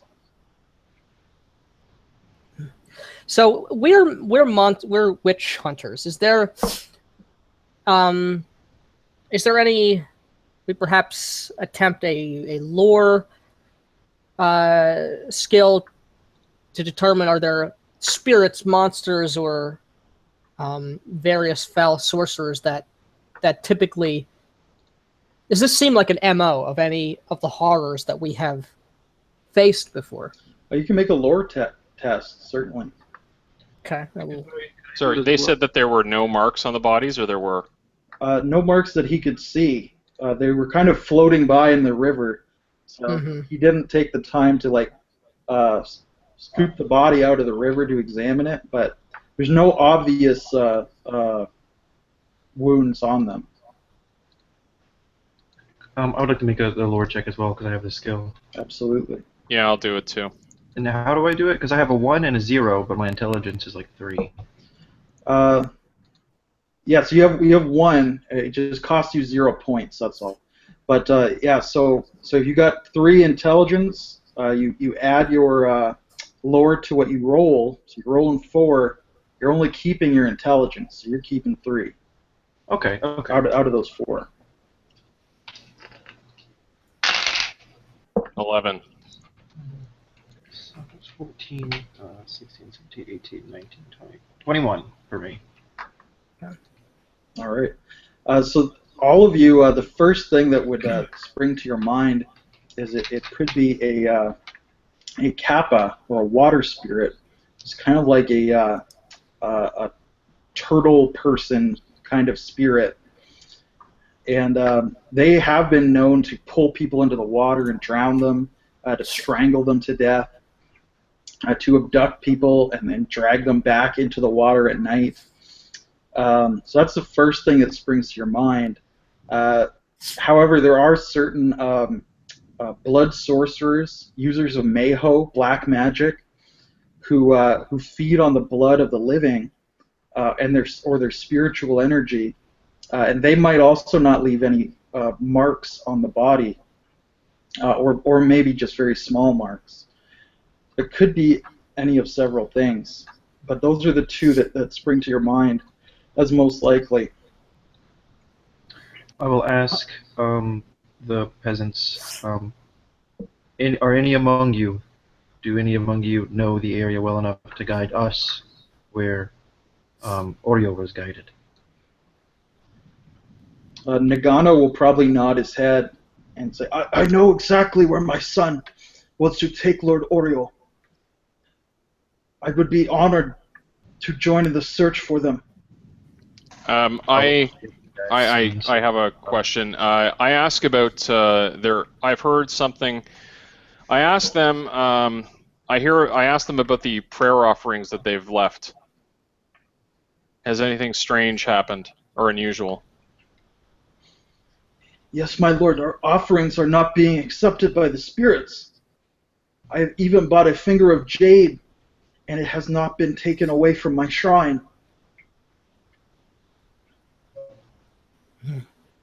How have your what have your fishing catches been like? Have they been bountiful or sparse? They have been sparse, my lord. And the water coming down from one of the mountain valleys, it is murky. It is dirty water. We do not drink of it anymore. I look to the two of you and speak in a volume that you can hear, but they cannot. More and more, it sounds to be the work of the kappa or some spirit of water, the river. Something is displeasing the spirits to affect the catch, affect the water so thoroughly. Something more than bandits. I agree. How long have these deaths been occurring? It has been a month, my lord. Before that month began, the fishing was plentiful. The water was clean. The spirits accepted our offerings. And then all at once it changed.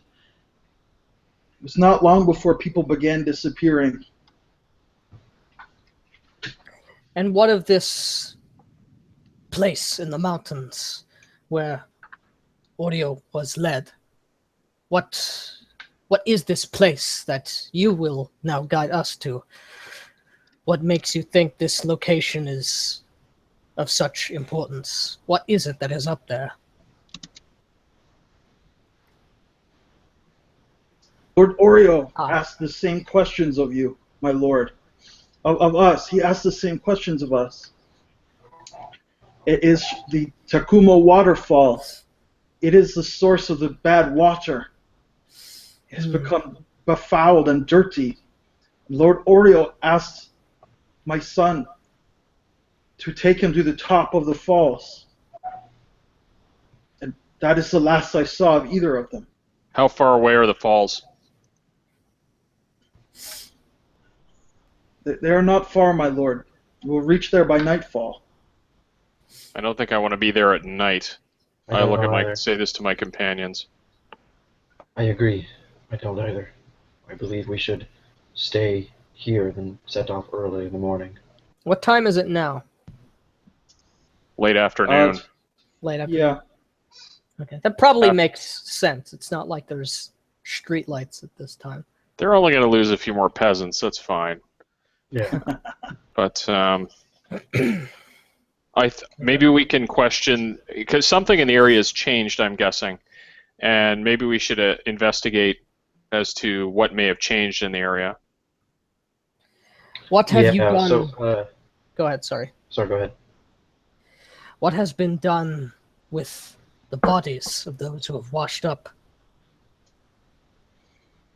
Nagano looks a little bit confused, and he says, "Those that have come ashore have been given proper burial, my lord." No, I nod approvingly. That is. Has Oreo's corpse been retrieved? No, my lord, and it is my most fervent hope that Lord Oreo still lives. Or your son? And my son, yes, my lord. His body has not been found. No, my lord.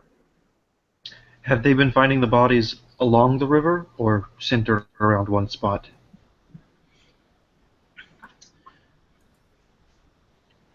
I believe it is all along the river, and he's like looking around at some of the other peasants, and you can see many of them nodding that in their areas there have also been corpses found. I will turn to my companions and say, I believe our best course of action is to stay here, obviously, for the night. I agree. And then on the way to the waterfall tomorrow, we should stop by their land and just see if anything is tainted. Indeed. Has anything in the region changed? New construction, anything? Peasants are all shaking their heads. They can't think of anything different other than the sudden fouling of that one tributary coming off of the Yakuma waterfall. How old is this guy's father again? Is he too old to travel, or? Nagano is he's in his late 50s. He does seem very spry. So you think he's probably okay to travel. He seems to think that he'll be okay to travel. I tell him to bring one of his. Tell him to meet us here at first light, and bring one of your fishing spears and a net, just in case. We don't want you to fight, however, we don't want you completely defenseless, just in case. He'll bow to you. Are we dismissing them right now, or? I don't think there's anything else to. We seem to. Okay. All right, I say to both of you, if we have not completely worn out our welcome with the court here. Perhaps there will be one amongst the courtiers who may know of some of the history of the waterfall. There may be a spirit that lives there that has not bothered the people for many generations, but for whatever reason is now angered or roused. Best to ask. And I agree. out of curiosity, is this maybe beyond my studies, but something for an obvious educated person, like a Bushi samurai. Is there anything overtly significant, like astrologically, with the changing of this month to whatever the last month was to this month? No, nothing that you're aware of. Okay. As the peasants are leaving, I will approach the father. What was his name? Nagano. Nagano. I will say, do not worry. We will find both Lord Oreo and your son. Thank you, my lord. Safe travels. First light. I will be here. So the peasants then take their leave to spread back throughout the valley. So what do you guys do between now and first light, if anything? Have we been invited to stay here with rooms and? So he did give you his countenance, and he said his home was your home. So yes. I wanna wash up. Of course, that was pre-murder. Well, it was an honorable duel. Yeah. It was an honorable duel, and no one will question me now.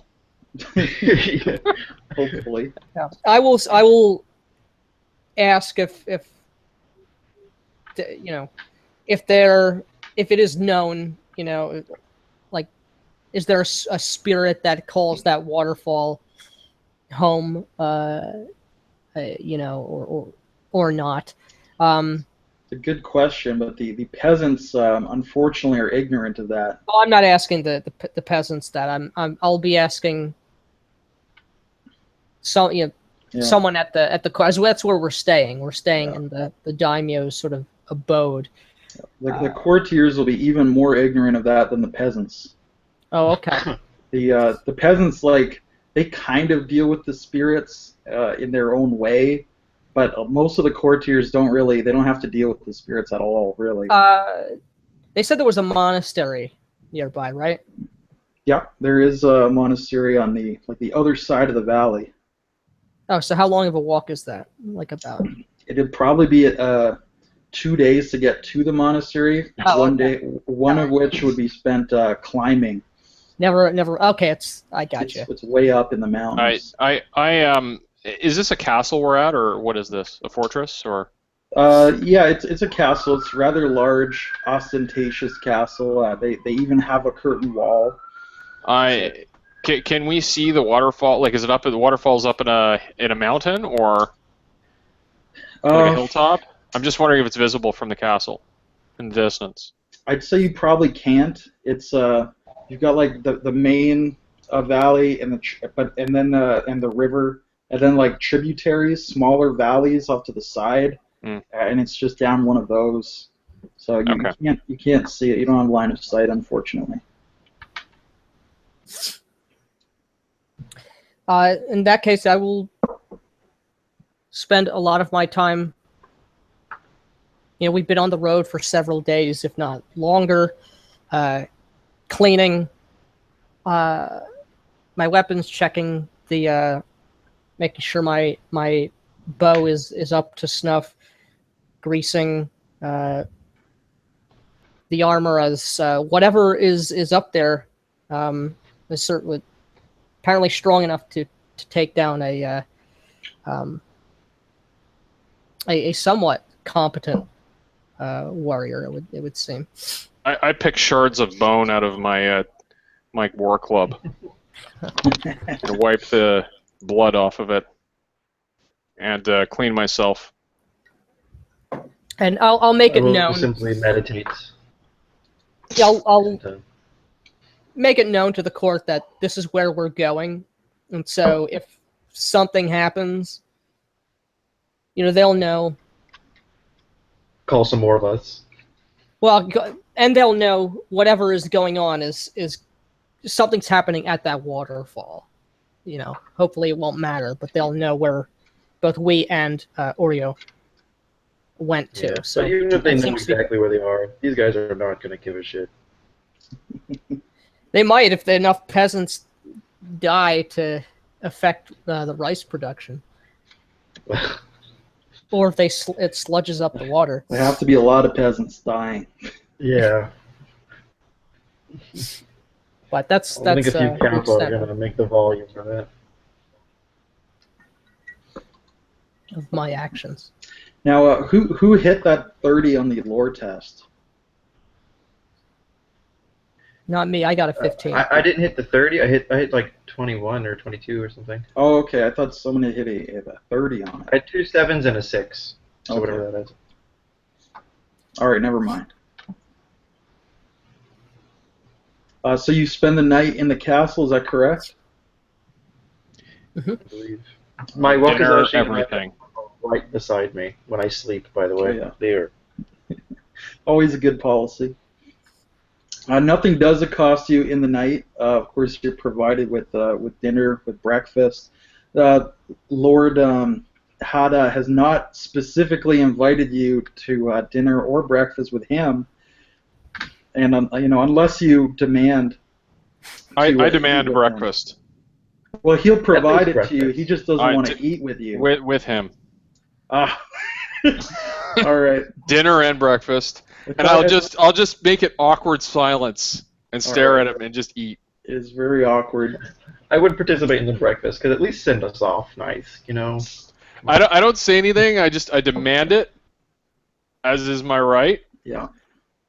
Breakfast, and I just. Daimyo probably isn't up at first light. It's not technically your right, but it would be rude for him to refuse you. Yep. And so he doesn't refuse you. And yes, he is. He has to get up very early for this breakfast because you guys are leaving very early. So he's like half awake for breakfast, but he is there. Are we bad people? I think we're bad people. I'm not a bad person. Depends on who you ask. My That is family. That is My true. family's higher than his. That is also true. Yeah. I'm Thus demanding a better. little bit of respect. It's a complicated network of bureaucracy. Yeah. But Nagano Horiuchi does appear on schedule. The old man. He's got his spear with him. He's brought a net as he requested. Although it's a fishing net, so it'll be very. Its use in combat would be extremely limited in most circumstances, but he did bring it. He's also got a bundle of rope with him, no doubt to help you climb the waterfall or the cliffs around the waterfall. But he seems most perturbed, and he's kind of like shaken up as he's arrived. He greets you, my lords. There has been a disappearance in the night. Who has been taken? Our neighbor's farmstead. Their daughter was dragged from the house in the middle of the night, screaming. And something pulled her down to the river, and she disappeared beneath the water.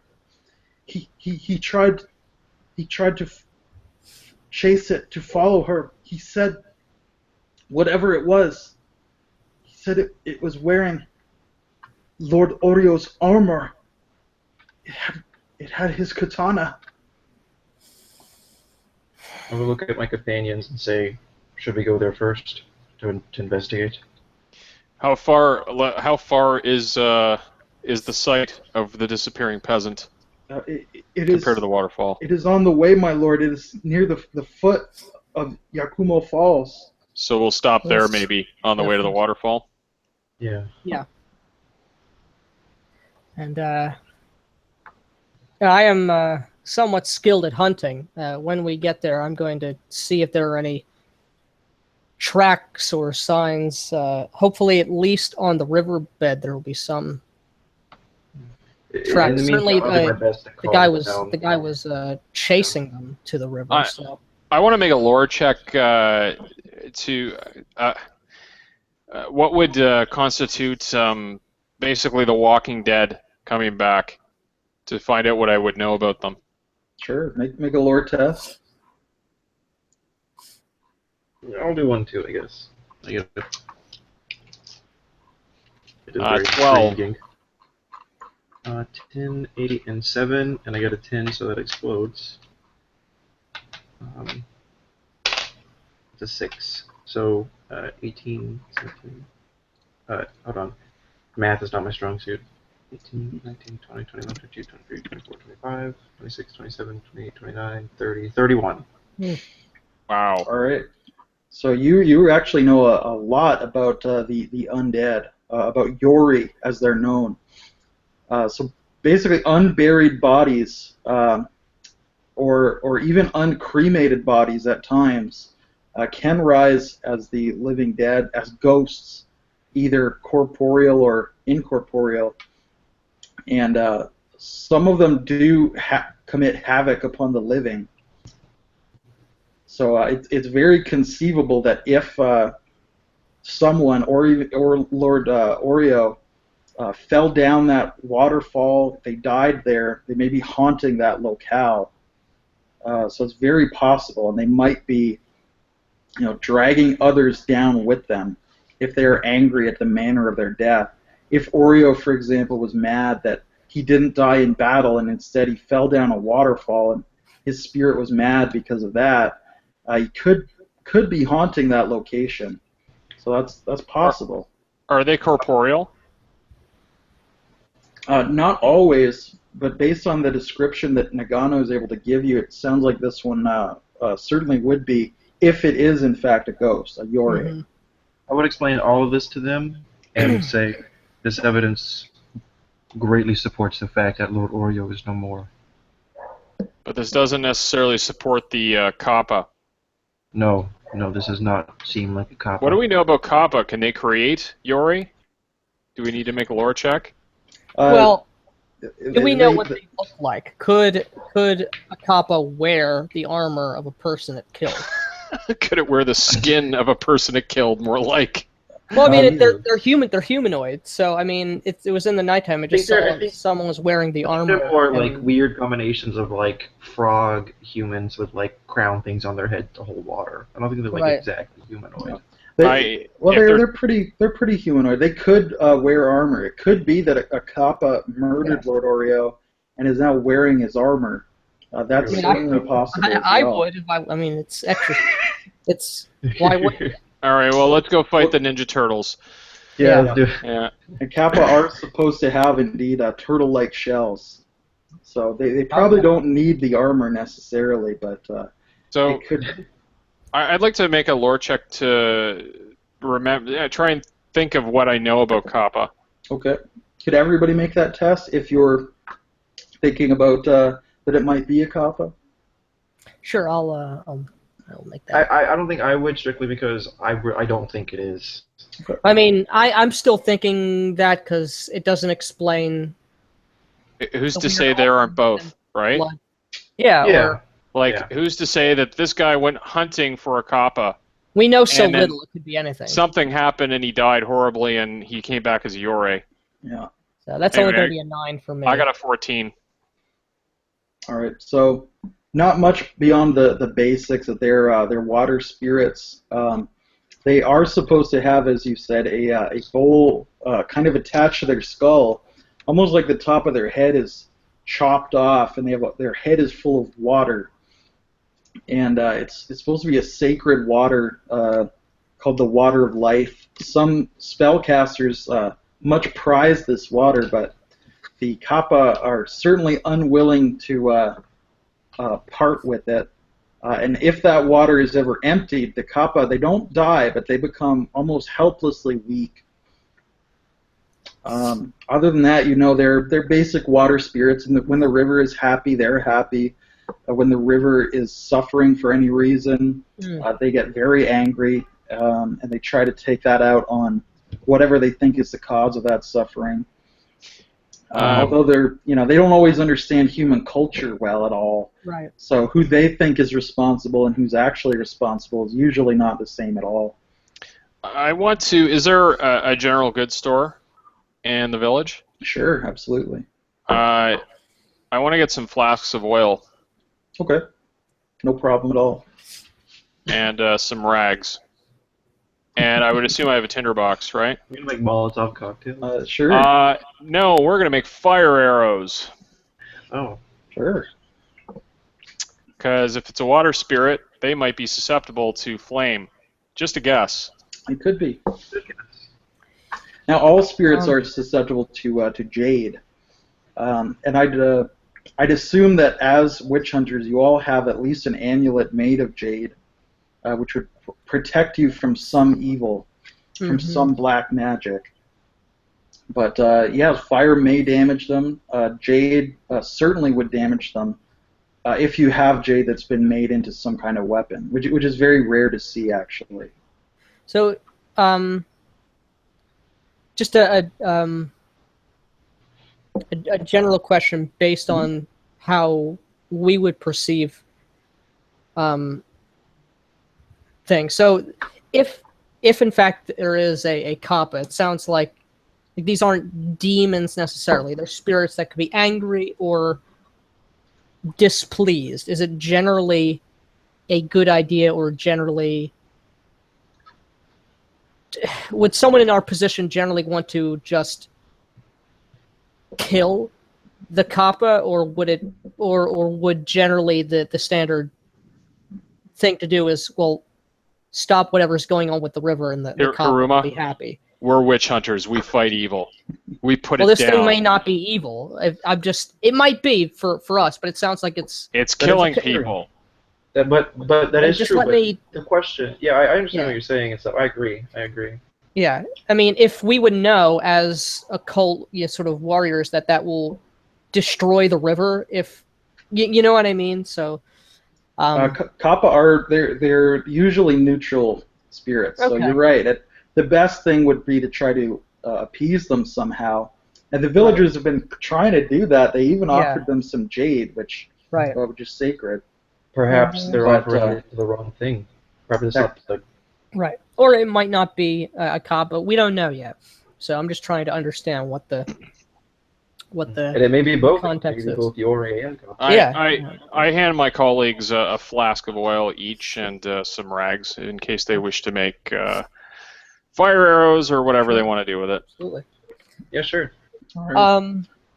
So I only got a 11 on a hunting roll. So unless there were any footprints and they were fairly obvious, or if that peasant was very clear on exactly where he chased them off to, I may or may not have seen anything in the wet sand.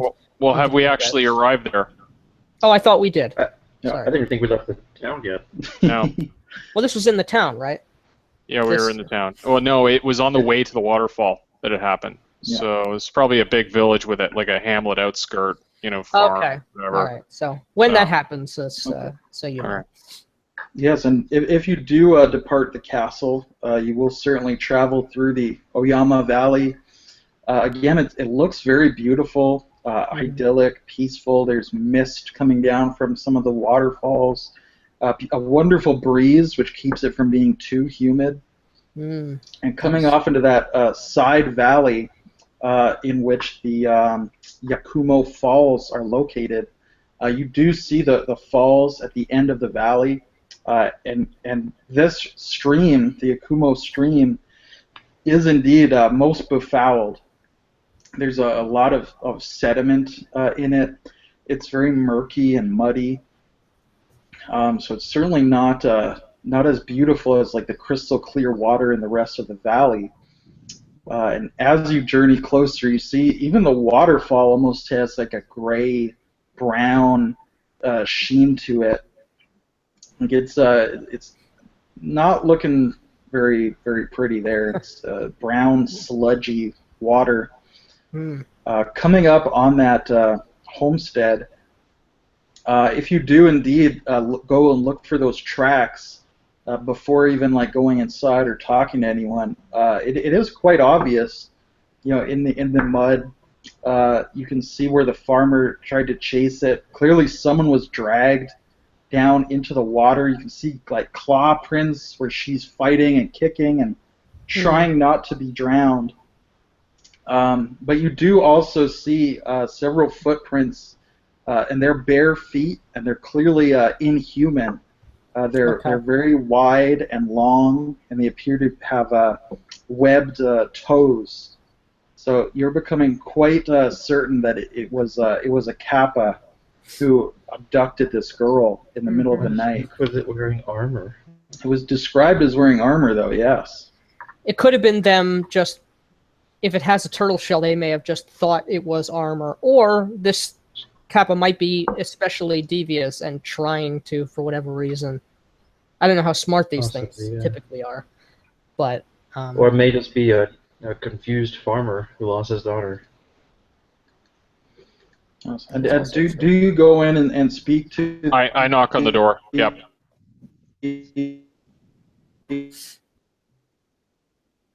I think David's breaking up. Yeah, farmer. Yeah, he broke up for me as well. There we go. Yep. Yeah, I knock on the door. All right, and of course, your guide,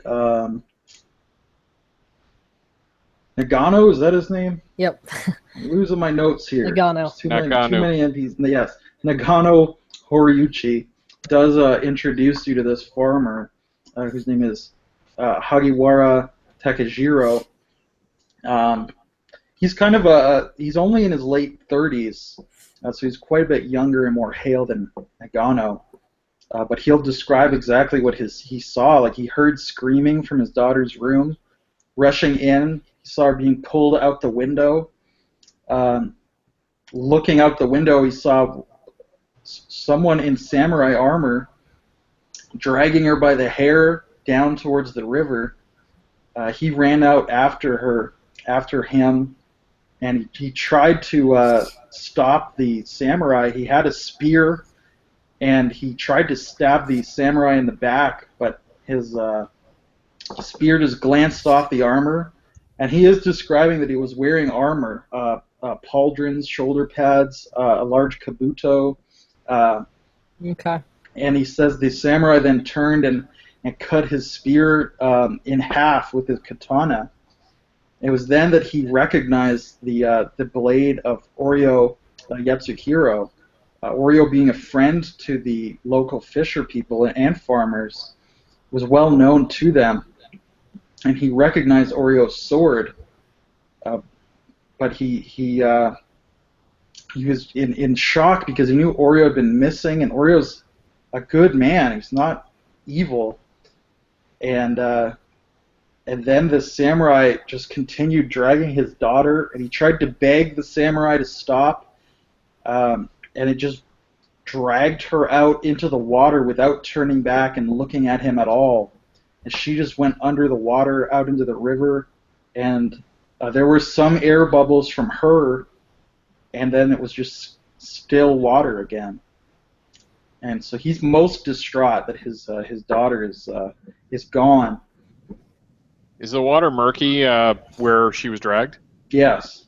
Yes.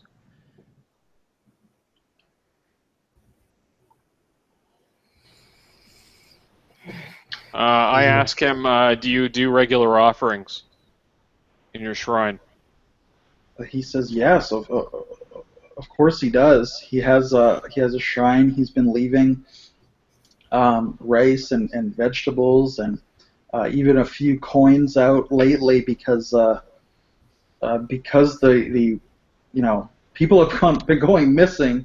Mm-hmm. So he's been leaving extra offerings to try to appease the spirits, but they haven't been taking his offerings, not even when he started leaving them coins. Were the offerings not being accepted before people were going missing, or at the same time? No, he says, as with most of the other peasants, that the offerings have been accepted as regularly as ever. Spirits don't always take offerings, but Right. often they do. But yeah, at pretty much the same time people started going missing, no offerings at all were being taken or accepted.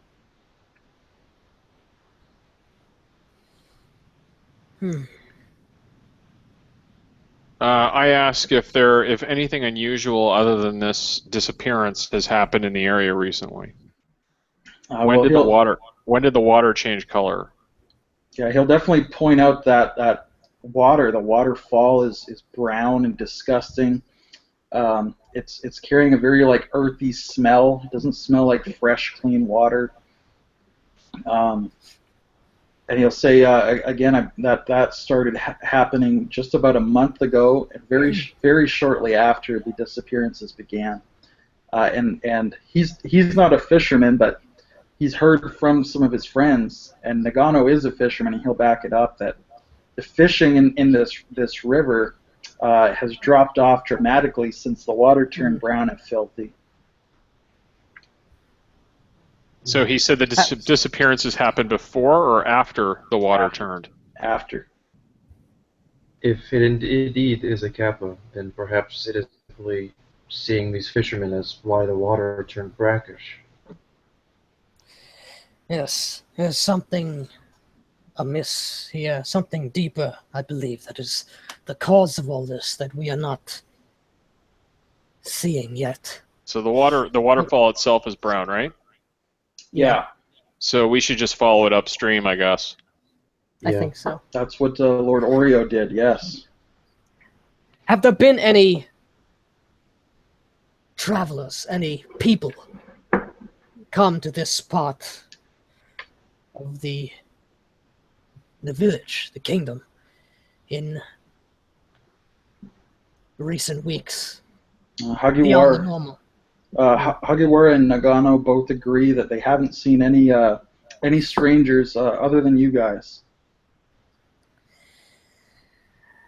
And it seems our answers and the fate of those who have been taken is at the foot of that waterfall. And we must be sure in our cause more than we have ever been. I'm assuming we don't need a guide anymore. We can send this fisherman home and just follow the water upstream until it turns bad. I agree. I don't want to get killed. Nagano certainly offers to come with you. He says, because basically it's like almost like a cliff. The waterfall's coming down. And he says he knows a route up the cliff face, which is why his son went with Oreo in the first place. Okay, well, I guess we'll let him take us up to the cliff face. Take us to the route, and then we don't want him dying. Yeah. And I'll ask to borrow his net. All right, he's happy to lend the net. And then yes, Nagano will take you up the cliff face. In parts there are ledges. In other parts you have to do a little bit of climbing up. But he certainly does have a route that's navigable. It's a lot easier than some of the other areas looking out the sheer cliff face. But you make it up to the top of Yakuma Falls without incident.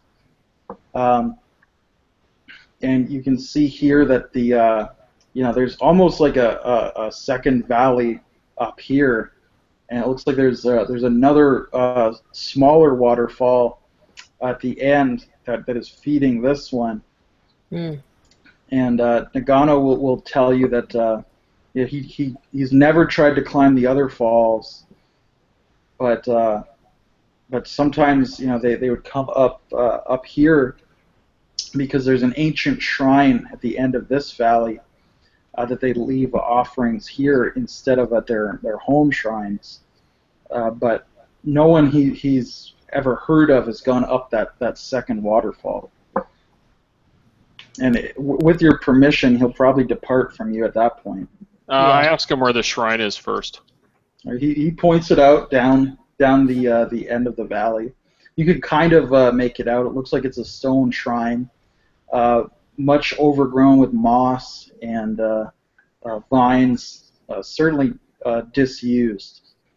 Nagano says, he used it when he was a young man. His father used it, but his own son, they've only visited this shrine together maybe once or twice, and most people have probably even forgotten that it's there. I asked to borrow his rope as well. We might need it to climb the other waterfall. Yes, and he's happy to hand that over. It looks like we lost the other Nicholas. Yeah. We'll give him a minute to sign back in. Should we take a... There he is. Oh. It seems this will be our first place to visit, this shrine. No doubt Oreo would have gone there first as well. Akage, have you woken from your daydream yet? Yes, sorry. You missed much. Yes. The fisherman has left. You must be careful. These ledges are slippery, and do not wish to lose you before. The valley is so beautiful. I got lost in it. I told you it was. Do you want to check out the shrine first? Yeah, sure. That seems fine to me. If you do visit the shrine, you see, as I said, it is much overgrown. There's vines and moss choking it. It's made of stone, which is a little bit unusual, but given the area that it's a rocky valley, it's not that unusual. And you do see that some of the vines and moss have been cleared away, and there are a few coins that have been left here, and there's some stubs of incense. So you do suspect that Oreo may have indeed visited this shrine before moving onward. But there's I don't know if there's very much else at the shrine of interest, though. Okay. And this is just a shrine to the spirit or spirits of the river. I'm assuming, or is this a? Yeah, it'll be to the river. Would I have anything to make an offering? Sure. Yeah, you can leave anything you want, from coins to tools, weapons, art, anything you think the spirits might enjoy. Usually the greater personal significance it is to you, the greater an offering it is. I don't know what all I have. My equipment and stuff like that. Well, you can have anything you think your character would have on him. So maybe he carries incense or a mirror or anything you think he might have, perfume or. Perhaps he has a drawing of what his homeland once was, and he would often look at it.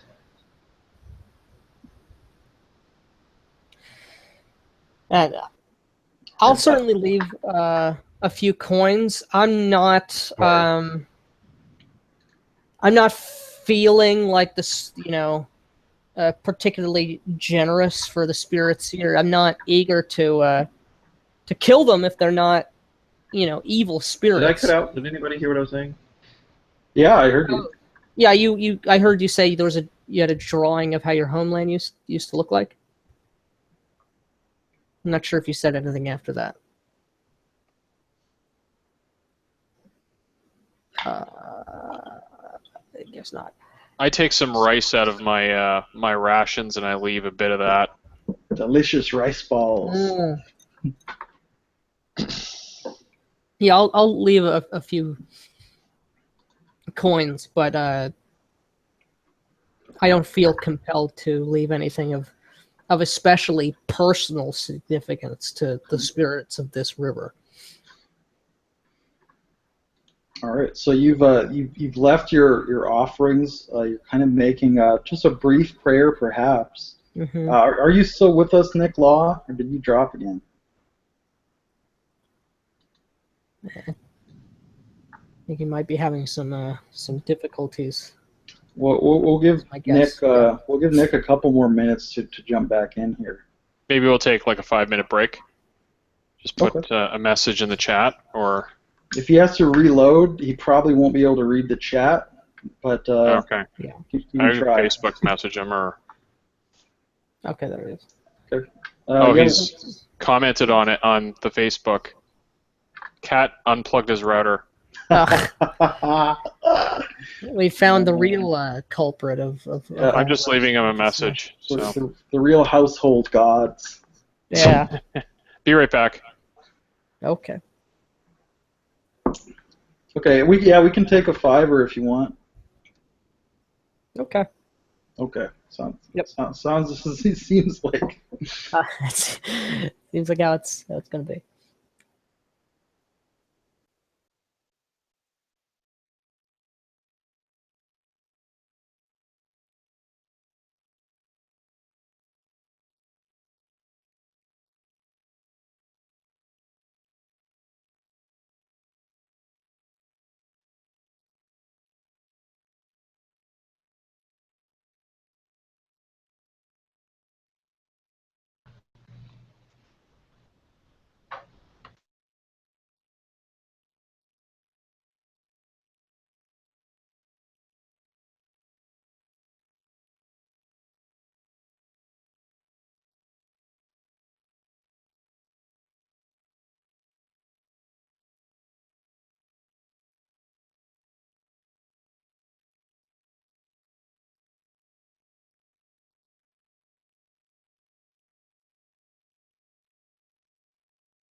Hey, Nicholas, you back?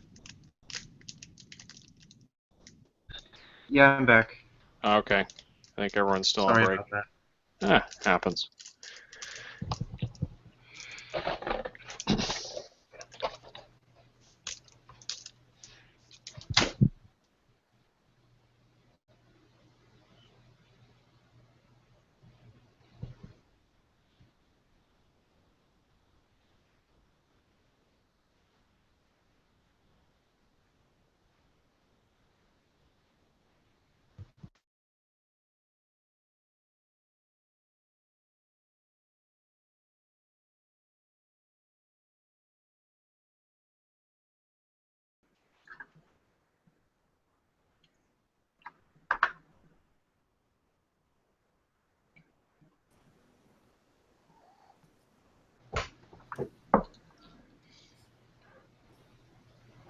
Do we get you back, Nick? Nick Law?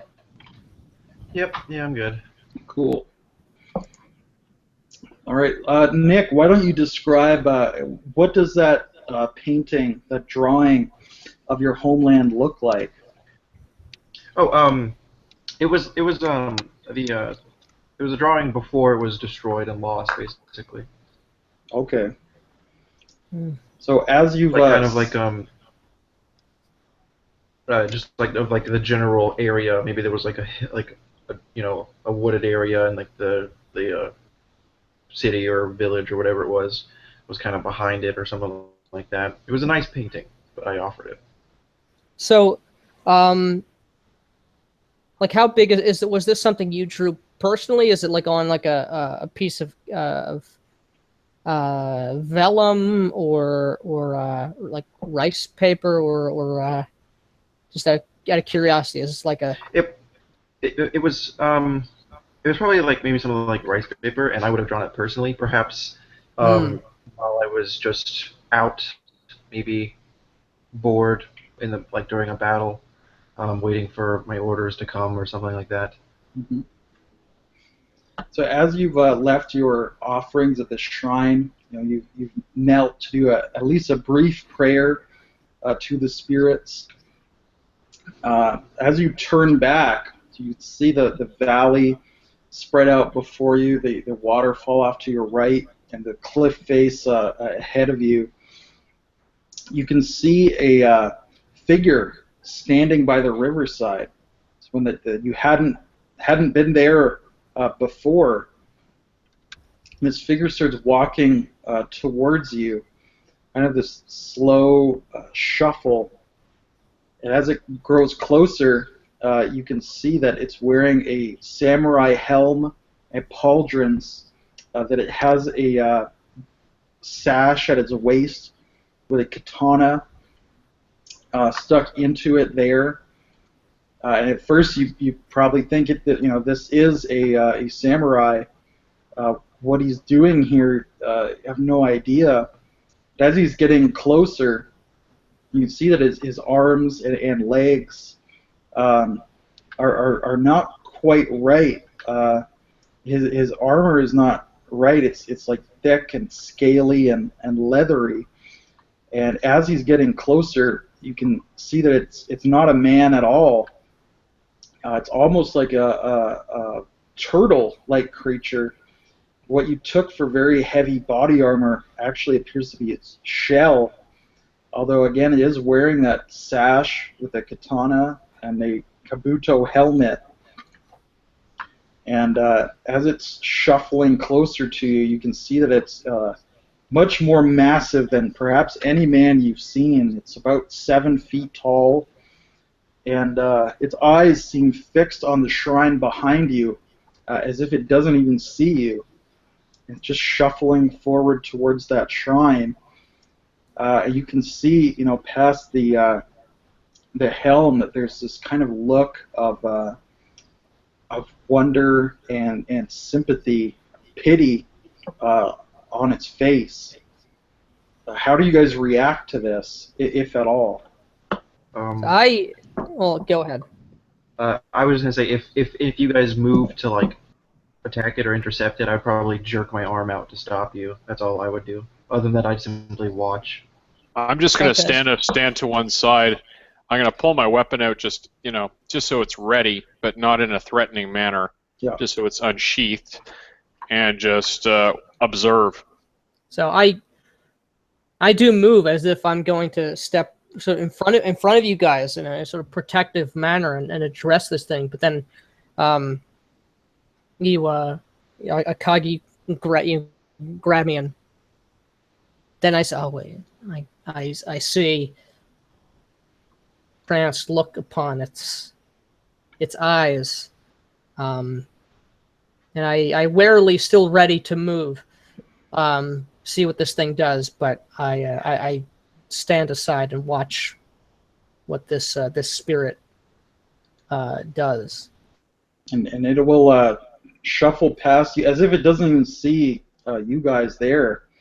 It reaches out its clawed hands and it picks up that drawing.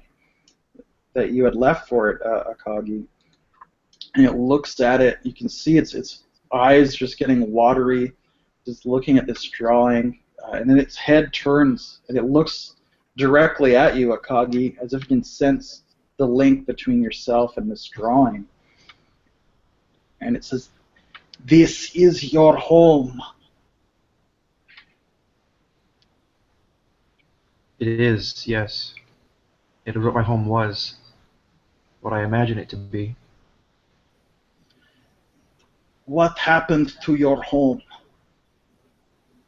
It was claimed by Shadow. It looks now towards the sludgy, filthy river and says, "My home has been claimed as well." And it looks with anger in its eyes towards Kai. Because why not? No. I say, claimed by what? By humans. You have come and destroyed my land. How? He gestures, "Look at the water. It was once so beautiful and clear. Now I can hardly breathe. It chokes me." Yes, it looks like a toilet. The people of the village below suffer just What has become as... of upstream? Okay. Sorry, go ahead. I didn't No, mean it's all right. That's all right. Suffer as you do. It is not they who have caused this. You see, they still come to this shrine so far from their village, so high, and leave offerings for you.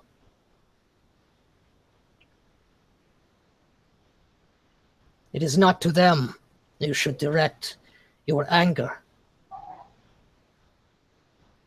What has happened here? He looks he's very angry, obviously, but he's now looking a little bit confused and befuddled. Humans have done this. Humans must suffer for it. But he looks then again at Akagi, and he just looks very confused, like he's not sure that what he said is true. What proof do you have that humans did this?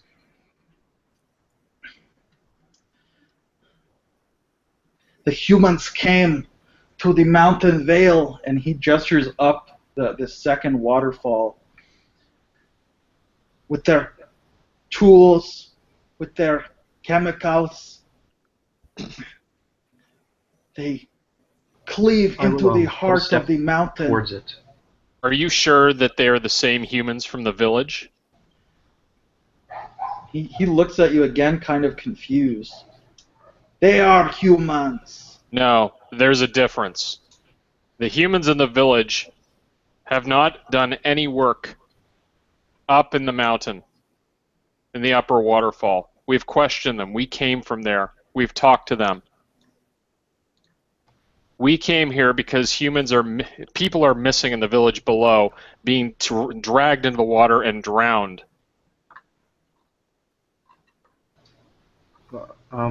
People you were speaking about are probably not from the village, from somewhere else entirely. Make a sincerity test, which for you I think is 5, keep 2. I have a pretty good sincerity. What's the stat for it? It's awareness. Awareness. Yeah, that's why you only get to keep 2. But yeah, you're rolling 5. Okay.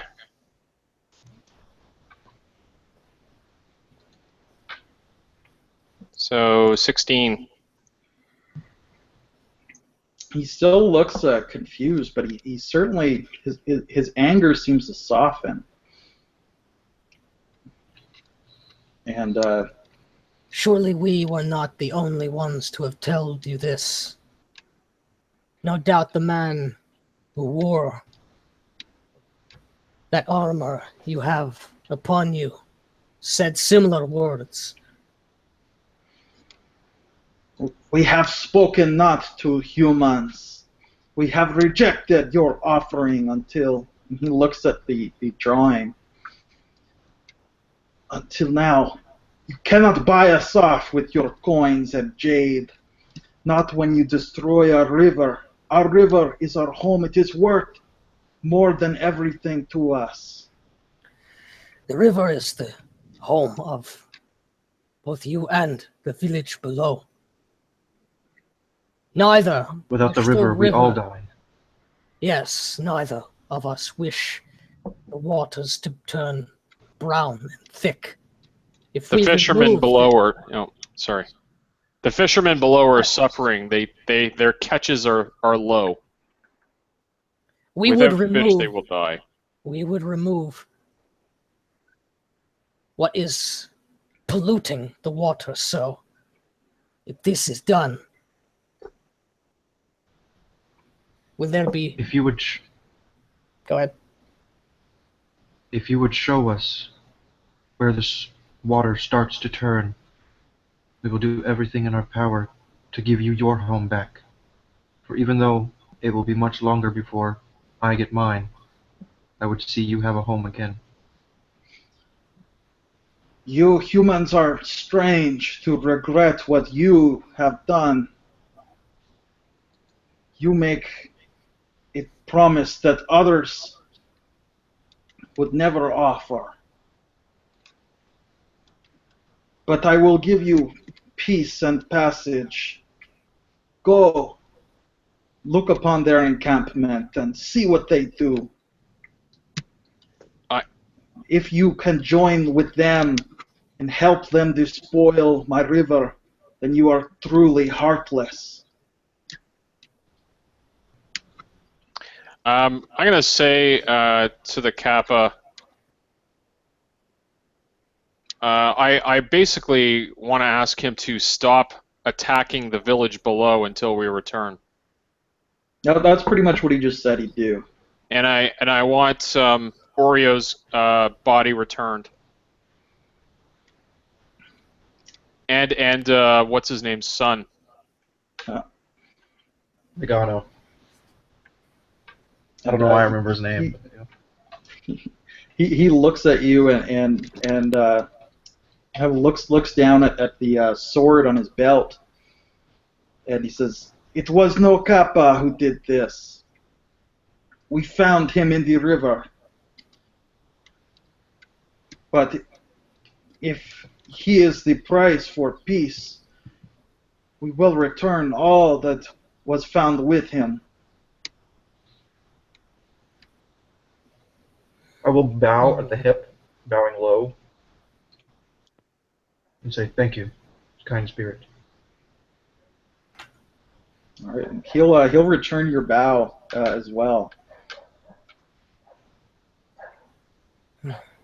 But as he bends over and bows to you, you can see a trickle of water like runs down his face, and he kind of gets a little like lightheaded.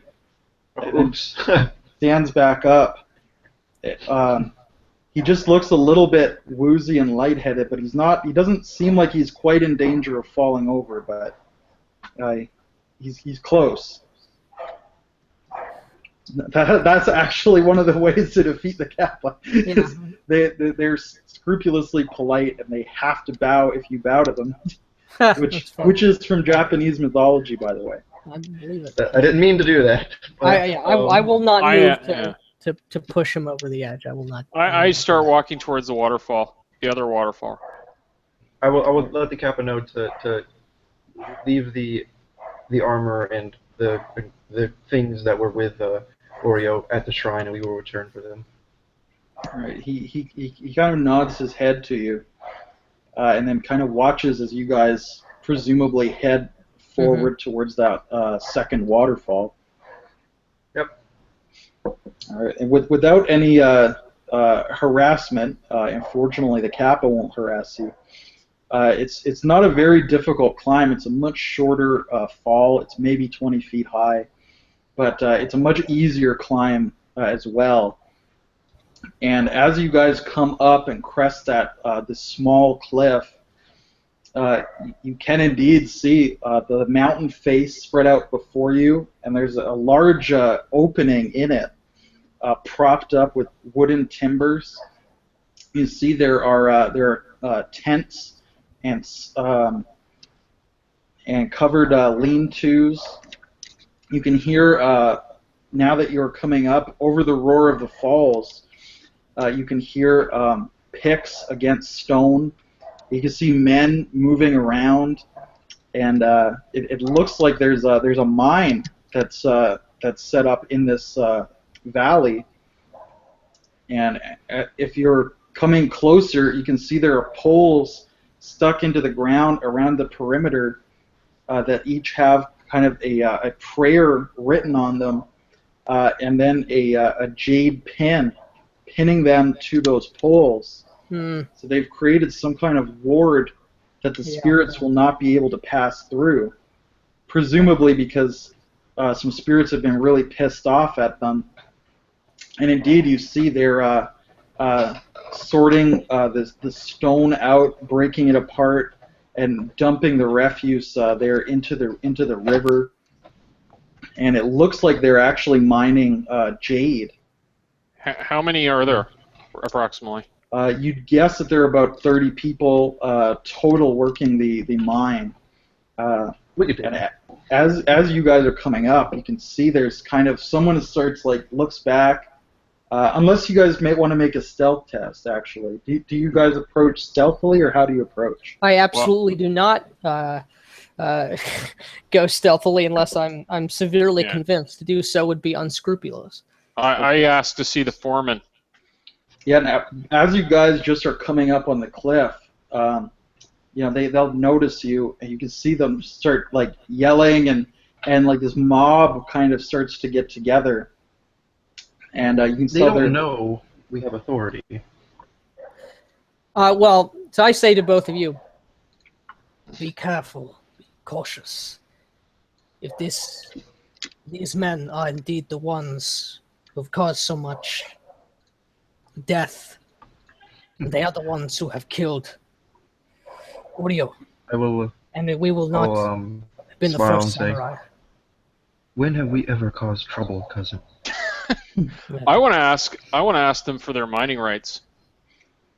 That's what I want to ask them. Kind of the whole group approaches you as a body. You see many of them have picks, shovels. They've all brought something in their hands towards you. A few of them even have really shitty swords tucked into their belts. Okay. But their foreman, who you'd assume is the foreman, steps forward. He's got white hair. He's in his late 30s, you'd guess. He's very large and muscular, although very sunbaked as well. Deep lines on his face. Who are you that comes here upon our mine? I look at him and say, who are you to question a samurai? Show proper respect. We are here on behalf. What does he do? Does he react? Okay. He kind of has a knowing look on his face, but he does give you a very slight bow. It's so slight, it's very disrespectful, in fact. But you can see his men are kind of fanning out as you're talking, almost like they're getting ready to encircle you. I will, as I notice they're fanning out, I will definitely, kind of back up to where, we're in a triangle formation, so they can't, group us up so tightly. We are here as the arm, and it's an extension of Daimyo Kazuyuki. You would do well to think, and I'm watching this happen again, to consider your next actions before you find them to be regretful. As I sort of go to make a Should anything happen to us, the Daimyo will send his army. We're no vassals of that fat fool. we're from the Narakira clan. This valley does not belong to the Kazuyukis. I will Is say that true? neither do we. Wait a minute. A lore check on that family. Yeah, is That's that what I true? wanna- Yeah. And you can make lore or courtier to read him as well. Would that be sincerity, or how would that work? No, it'd be courtier to see if he's telling the truth or not. Lore about the family. And lore, lore to know who actually should own this valley. That's my lore check, so that's a 9. So 15 lore check for me. And then courtier would be just straight stat, which is probably 2. Yeah, awareness, yeah, which is 2 for you. 8. 15, 16, Uh, I think 24 or 25 for me, one of the two. Nice. that's going to be a. Well, technically, I keep all of these. 22. It's gonna be a 25 courtier check and a 15 lore check for me. Okay. So yeah, anything above a 10 on a courtier test will tell you he's pretty much lying. And on that lore test, you'd all know that who owns what valley is always a little questionable. Wars have been fought over that kind of thing, but with a roll of 10 or higher, you'd almost be like 90% positive that it really should belong to Hara Kazuyuki, the daimyo that you guys are investigating. Oh, say the last part again. I'm sorry, I missed it. You think the valley is in fact owned by Hara, the daimyo who you were staying with. I will. Has the men completely encircled us now? I mean, I wouldn't have let that happen if it. Yeah, if they'll probably, seeing that you're being wary, they'll probably start to hold off a little bit. But you guys are probably like, the front and sides are probably encircled, but they haven't closed the circle.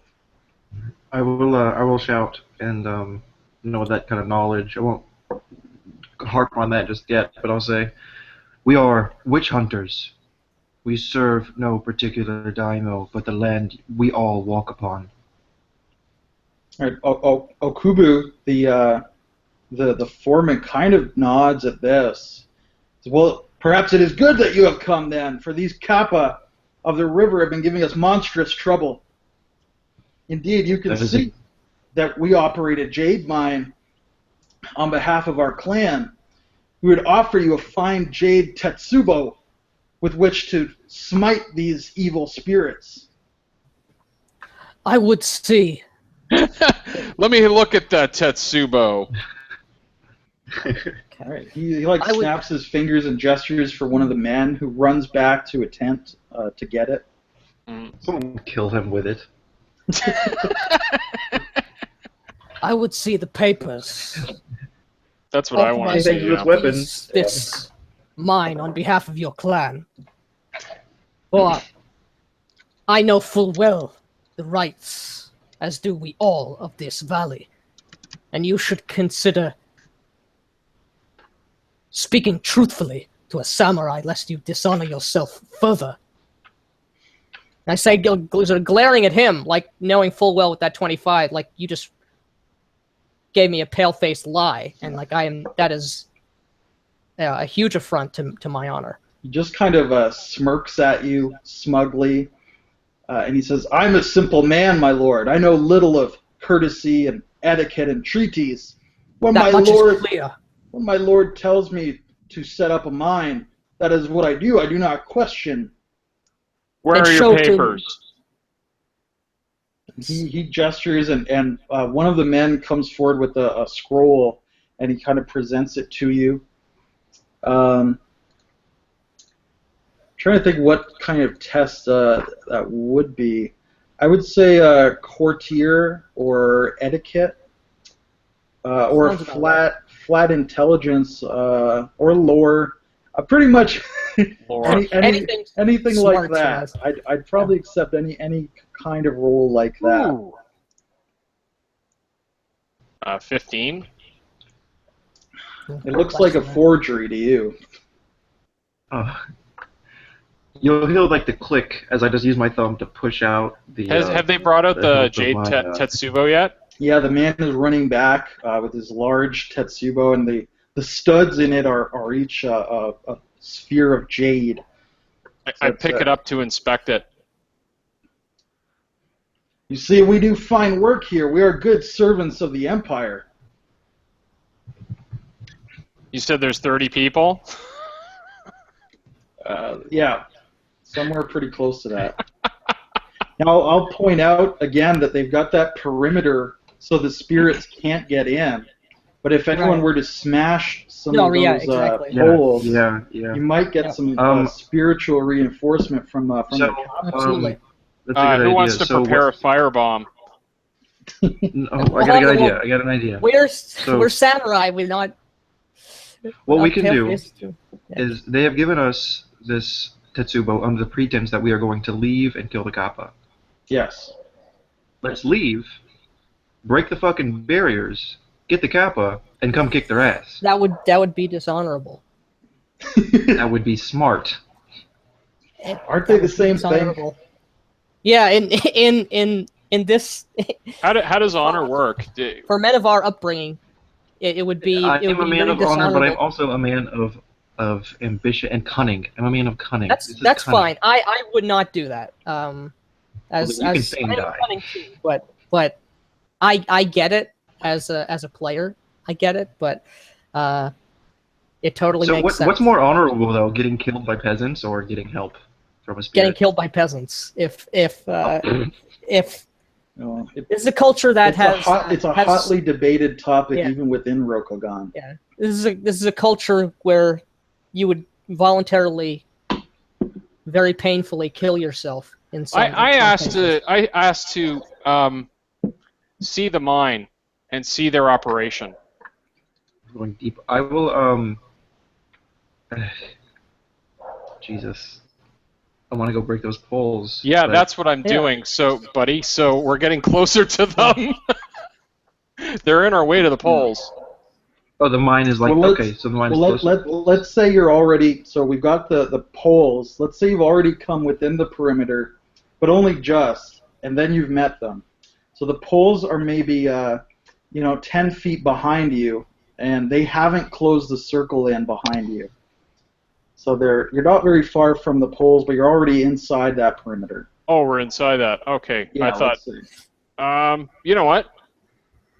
I say, let me test this fine Tetsubo, and I just walk backwards. I will gesture towards getting the hint. I will gesture towards my cousin to back up and kind of stay close to all of us because you have a bow. All right. How thick are these poles? They're about yay thick. They're not very large, maybe 3 inches thick. Okay, so this weapon will make short work of one. Now it's the scroll with the jade pin that's the real ward. The stick is incidental. Well, yeah, okay, that's what I. You don't need a club. You just need to rip it, yank it. Well, I just for dramatic. Which you can. Effect, You absolutely can. I just I swing and smash one of the pendants off, basically. All right, and you can see Okubo is like, "Hey, you don't stop that and get them!" And he What's wrong? It's just a banner. His gang, they all start to rush forward to attack you at that point. So I'll get agility tests from you guys to see who goes first. We broke one though. Or excuse me, not agility, but reflexes. All right, so how do we roll these? So whatever your reflex is, just roll that and keep that number of dice. 9. I think for our air crab it's 4, so 4 keep 4 for you, and most of the others should be like 2 keep 2. Isn't one of the characters get to go first all the time or something? You might have some kind of ability like that. 10. One of them I think has an ability to always go first. Yeah, our air crab acts first during combat because he has the quickness. So if he moves, basically that's in melee though. If somebody moves to attack you, it's almost like an attack of opportunity where you could attack them first. So we got 9 for Kai. What about you guys, Akagi and Matsui? It's 16 in the for me. chat for me, but I have an 11. Yes. 16 and 11. Okay. It's a low roll. That's okay. We're gonna survive. We're gonna do fine, I think. Was There's only it 40 What of could them. go wrong? So it was 16. Was that you, Matsui? Yes. Okay. So you go first. They're starting to rush at you guys. One of the PIDs has been smashed. What do you do? So as we're being rushed, I don't flinch at all. I draw my bow, and as I'm ready to loose an arrow into the foreman's throat. But you have lied multiple times to a samurai. What words you provide? These are forgeries. You will lay down your arms and you will come peacefully to the daimyo, or there will be consequences. They're not really listening at all. They've already started their rush towards you. Is the foreman like rushing too? He's letting them go in front of him so he doesn't get killed. Okay, But, so but you I mean, do have a bow, so and you can. no, I mean, if he shoot doesn't through. react to it, if he doesn't immediately capitulate, He doesn't. then he's gotten. I am an empathetic and a friendly man, but when you do that, when you insult my honor that way, and you so blatantly I'm a friendly man. So, are Yeah. Murder you. he presented Yeah, us with a then- forged document. I don't feel so bad betraying his trust. Sure. So, yeah. Well, and remember that the Kappa have disavowed knowledge of what happened to that other samurai. So yeah, Yeah. it sounds He killed like the they might have killed the samurai, which is May have- absolutely and possibly many of the other villagers here. he may I have don't thrown him down the waterfall. Yeah, So so this guy is fucking. then I'm just checking what I roll. So okay, great. That's so I'm gonna fire an arrow Right. So I think upon him. you're, This is gonna be a I think you're like 8, keep 4 to hit. I think you're like a crazy good archer. oh my god. Oh my god. Wow. So that's gonna be 1 die. That's 1 die of a 23. Okay. So you certainly hit with a raise. So you can either get an extra die of damage or perform some kind of maneuver. It's gonna be a like- 41. Which is, I don't know what that means. I think it only allows you. I think this system only has 1 raise per hit. I am not sure, So so I think I'll it's take your just word for it. yeah. I think it's just a hit with a raise. So either an extra damage dice or a maneuver. And none of these guys are armored, so I'm assuming they're using your flesh cutter arrows. Yeah, and I can't think of any maneuvers. I don't remember them all. I'm just going to use an extra damage, Okay. a damage die Yeah. on this person. So you're 3 keep 4 with that extra die on the flesh cutter. 3 keep 4, not including my strength, right? No, that should be including your strength. So it says flesh cutter arrows. What I have here are 2 keep 3. If I Oh yeah, okay. So it's 4. so that's keep, going to be 4 keep 3. So it's 3. going to be 5 keep 4. No, because right. the flesh cutter gives you 2, your strength gives you 2, and the bonus gives you 1. So it's 5 So keep 3. 3. 5 keep 3. Okay. Yeah. Got it.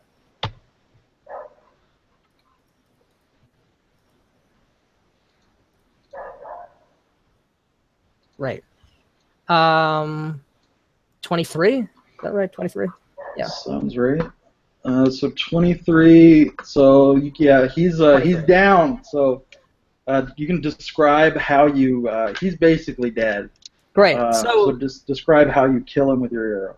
So I again stand absolute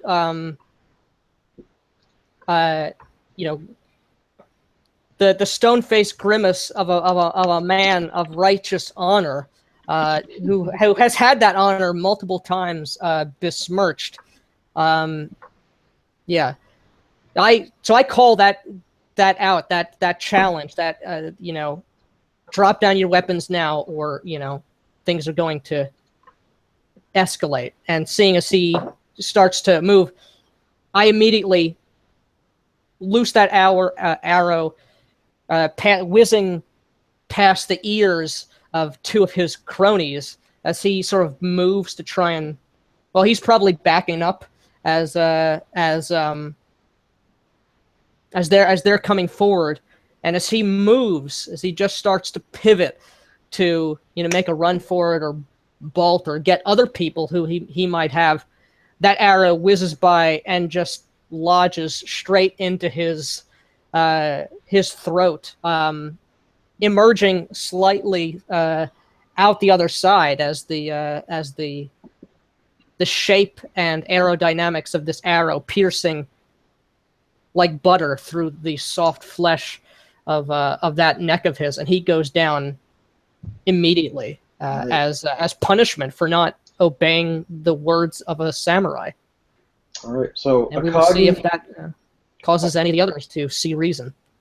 So Akagi, you're up. So again, you got the river here with the waterfall. There's a space probably only like 10 feet before the first pole, which has now been destroyed, and that's about where you guys are. And then you're basically being set upon by these other 29 individuals there. So what do you do, Akagi? So are there any between me and the river? There are no enemies. No. I will put my back to the river then. All right. And I will simply pull out my katana, obviously, and get ready to kill some fucking stupid-ass miners. All right. Well, you can start swinging right away, so you can make a Kenjutsu test, which is your... All right, katana. and I'm still very confused on how to calculate these rolls here, so... So you got 4 in Kenjutsu, and it's tied to agility, which you also have 4. So you roll 8 total. You only keep as many as you have agility, so you only keep 4. So 8 keep okay, 4 on Kenjutsu. So I have 1, 2, 3, 4, 6 here. I might have to use the dice roller. I only have 6 actual physical die. No worries. And you've, of course, got that special Kaiju Blade, which is unbreakable and ignores 2 points of armor. Not that they're wearing armor. So you roll 5, keep 3 for your damage. So, let's see. I could trying to use like these dice rollers. So I get 8 d6. Yeah, and you keep the top 4 of those. Roll. So it's 6, 4, 5, and a 5. It's 10, 16, 17, 18, 19, 20 total. All right, so that's 20 is certainly a hit with a raise.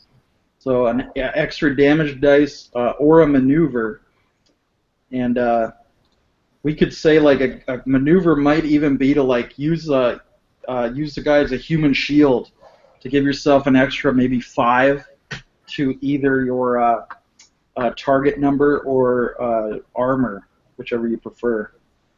Yeah, I probably use them for my target number. Make myself harder to hit as I hide behind a corpse. Okay. But you'll so still what get do I the do? damage. 5 keep 3. You might be a dead human shield, but that's okay. Let's see. It's 5. 11, or is that? I'm bad at math. It's 11. Okay. So 11. So he's still alive at that point. If you've dealt 11 points of damage. So describe your attack.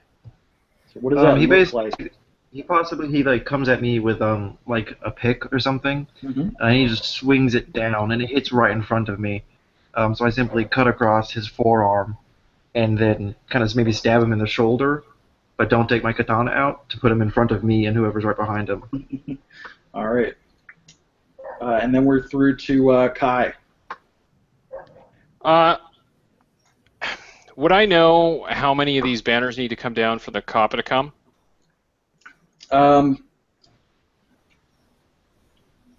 You'd probably presume at least 2. You'd assume that they have a slightly overlapping effect. Now another thing, you could just try to lure these guys out of that zone.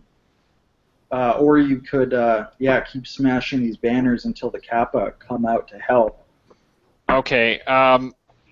I move back and basically smash another banner on my way back out of the zone.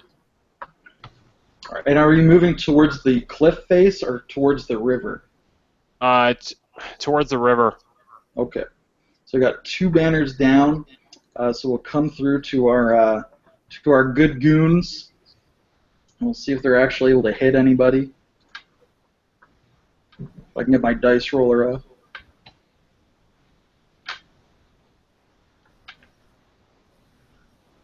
Might be a big F on this dice roller. There he goes. So Kai, we're going to have a 16 against your target, so that's not a hit. Certainly not a hit. I know you're... Okay, you're also 25, so it's certainly not a hit. And then you get a bonus. Our good Fire Bushi. I think you're at... I'm at 25. You're already... so you're at 20 total, I believe. So with armor, it says 20 with armor. Were you tired? Let's see. Yeah, it's a TN. Oh, it says yeah. 15, but then it says in parentheses 20 with armor, so I'm at 25 with the 5 boost. Yes, sir. Perfect. So yeah, as they're coming towards you, why don't you guys describe how you're able to ward and parry and evade this just mobs coming at you? I just swing my Tsubo back and forth to keep them at bay. And they're just too wary of getting struck to lunge in and properly attack. Do any of the people attacking me, do they hit their friend at all, causing him more him hits? I think that's a good idea. So I'd say, yeah, they don't give a shit about that guy. Let me just grab some... I think they'd be doing 2 dice of damage. He has no armor. That's 14. He was at 11, so he's at 25. So he's taken an injury at that point. Then he's still alive, but he's not going to be very useful for anything. He's at minus $15 rolls, and I think his average roll he's only going to hit a 10 anyway. So he's pretty messed up. So perhaps what it looks like for Akagi is they may try to come around the sides, but I'm simply using him as like a big fan. And I'm just throwing him around into their blades. All right. And what about Matsui? As these swine come up to me, the first one, you're trying to lunge at me with some club or some pickaxe or hoe. I dodge out of the way of him, catching sort of him on the crook of the bow as I kind of check him into another one, knocking him off balance. I drop the bow as they're now, up on me, and in the same action, for our dramatic effect, drawing my katana and parrying away the crude spear that the other guy has, Perfect. to do battle unto them. We are back to we are back to you, Matsui. But as you guys are all fighting, you see the river starts just foaming and frothing, like it's become suddenly rapids, and so there's certainly a lot of noise coming from that direction of the furious waters churning. No Kappa have made an appearance as of yet, however. Matsui, it is your turn. Okay. So, I'm going to attack one of them, or attempt to. And my torch's flame flickers allows me an extra attack die while in attack stance. Oh my goodness. Isn't that poetic justice? So that's 20 sorry, that's 11, 11, 22, 28. All right, that's a raise. So roll damage and either an extra damage dice or a maneuver. And as we said, a maneuver could be to grab a human shield for an extra 5, either on your armor or your target. How close are we to the river? I think you are probably about 15 feet, and Kai is probably closer to like 5 feet, something like that. Yeah, I have my back pretty close to it. You're not overly far, close enough to try to use that maneuver to get him up to the edge of the river, but not quite to throw him in. I think that would require an extra maneuver. Can I use a maneuver? I think there's a list, but I don't recall. Can I, as a maneuver, I'll keep the normal damage die, but I'll do. Also, I want to run by really. Maybe get under under his blow, do so slash slash at him with my katana, and make a move towards the river. Sure. So that's going to be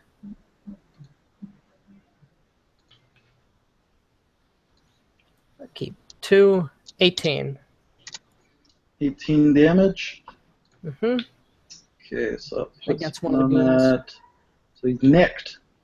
All right. Very apropos. So I've positioned myself. I've sort of with the one I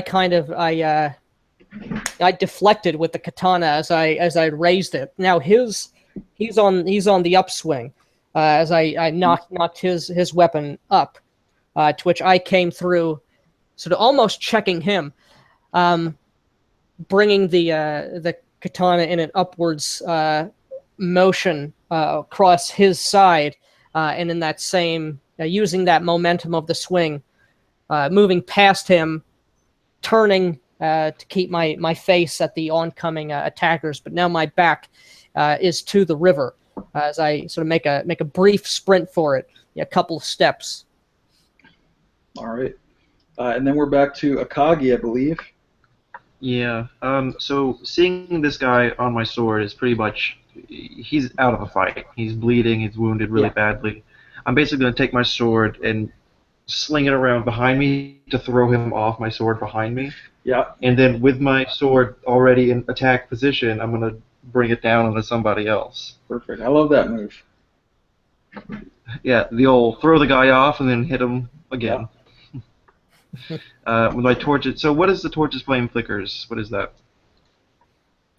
If you're in attack stance, you get an extra attack die. Would I be in attack stance?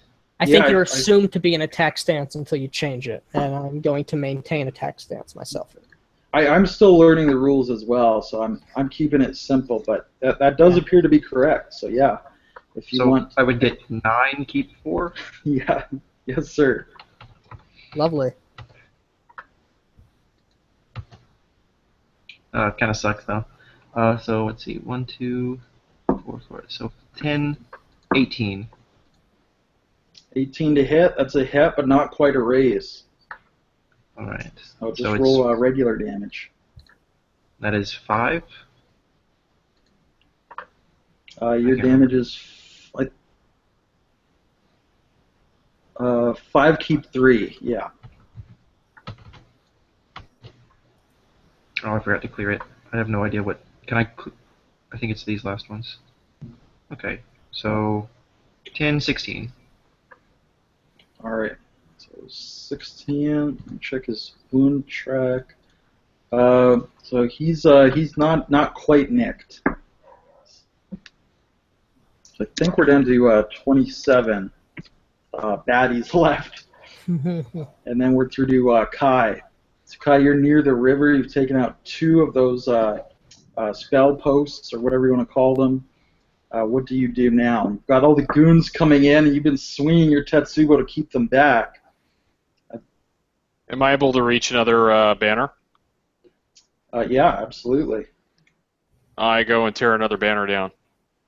Okay. So as you come up and you smash that jade pin holding it, just flutters away in the breeze.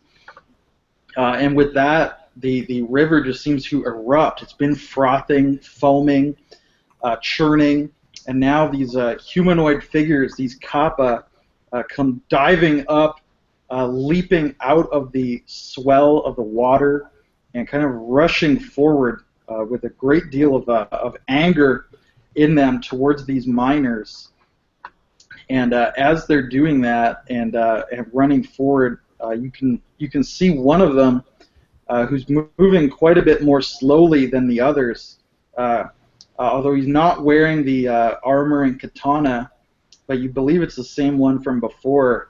You can see him yelling, "Do not hurt the samurai.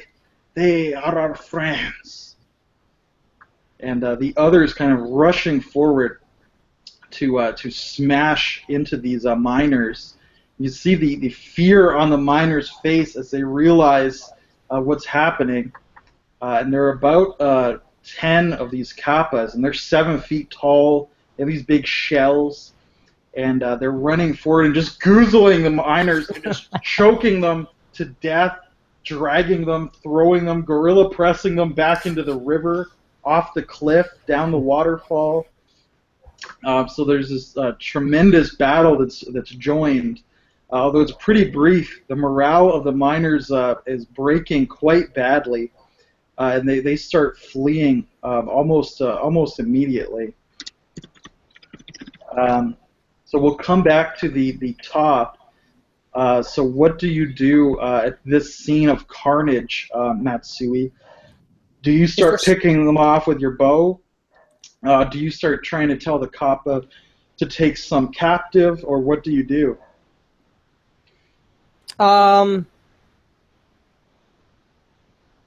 No, assuming there's no one left on me, they've all bolted.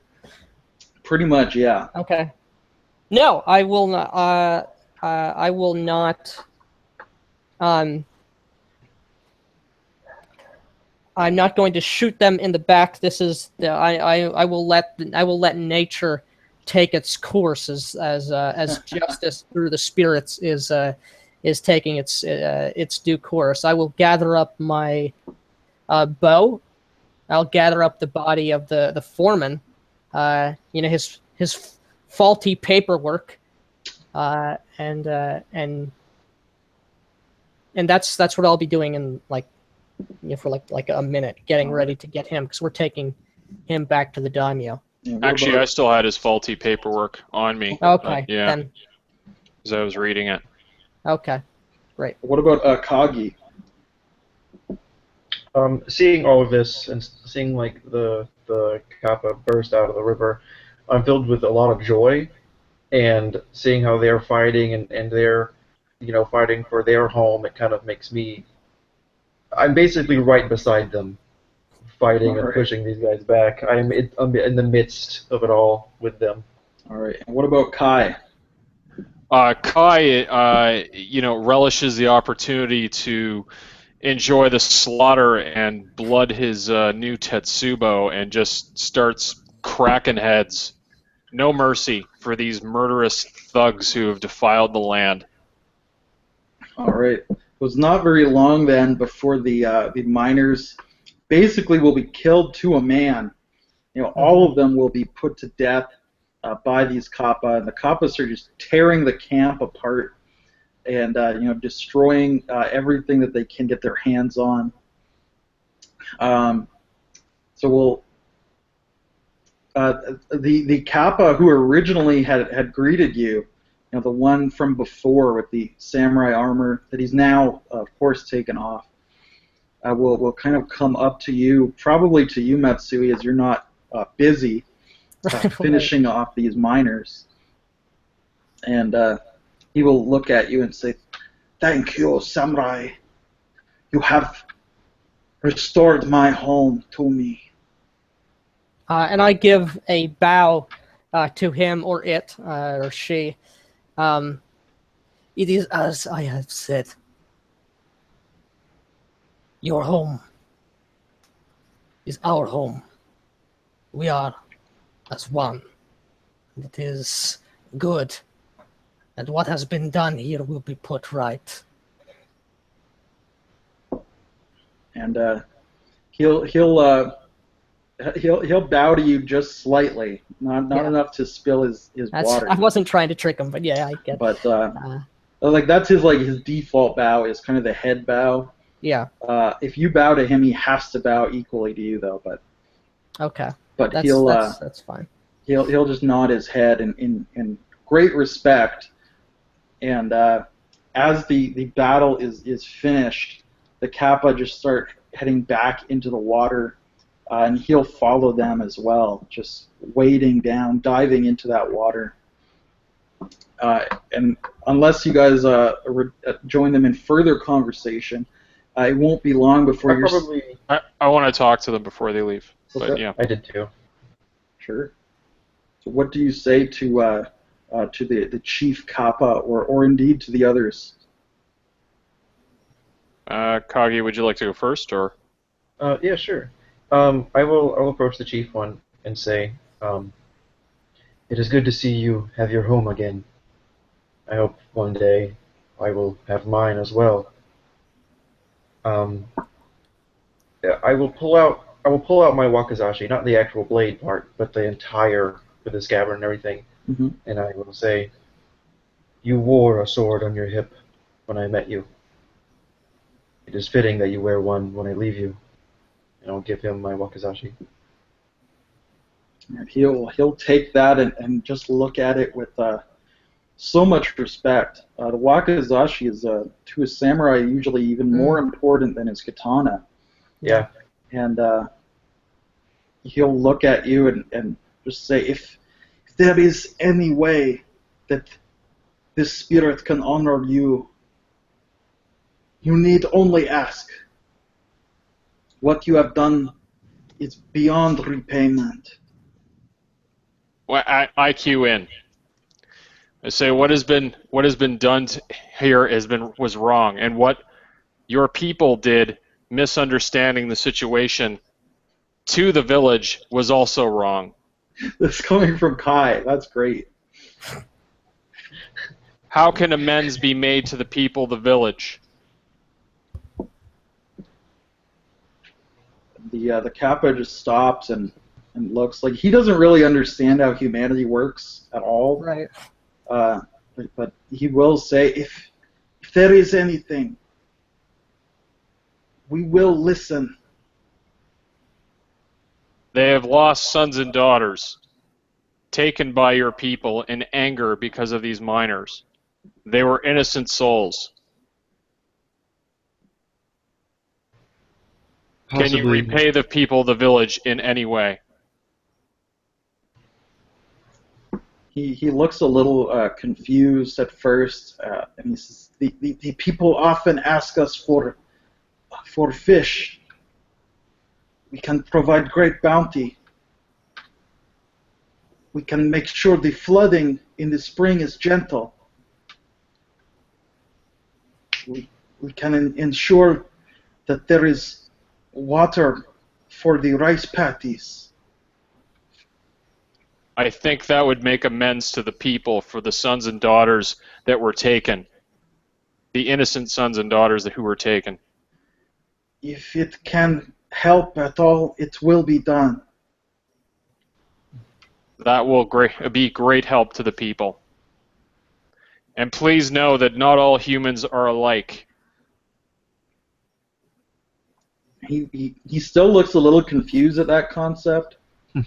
Yeah, their morality is different. Yeah, pretty much any two kappa really are completely interchangeable. Like they really don't have any independent drive at all. But he's trying to understand. It's just very hard for him. Right. Anyway, well, I tried. Yeah. I will bow with respect to his water, so not to as drip it all out, but a small bow, just out of respect. Right. That's how you kill a kappa, but by respecting. Well, them it doesn't enough, kill them. It just weakens them. So like he's completely weak and helpless. Yeah. And it With takes respect to his water, I don't want to paralyze him, Yeah. but I'll Well, slight bow. and indeed he is still weakened because it'll take several days for the water of life to return to his bowl. Hmm. But he'll certainly bow back to you, however deep you bow. He has to. Yeah, not very much at all. Just a simple head nod Yeah. that wouldn't disrupt his life force too much. But you certainly get the feeling that the Kappa will be the most agreeable spirits within this valley, for years to come, certainly.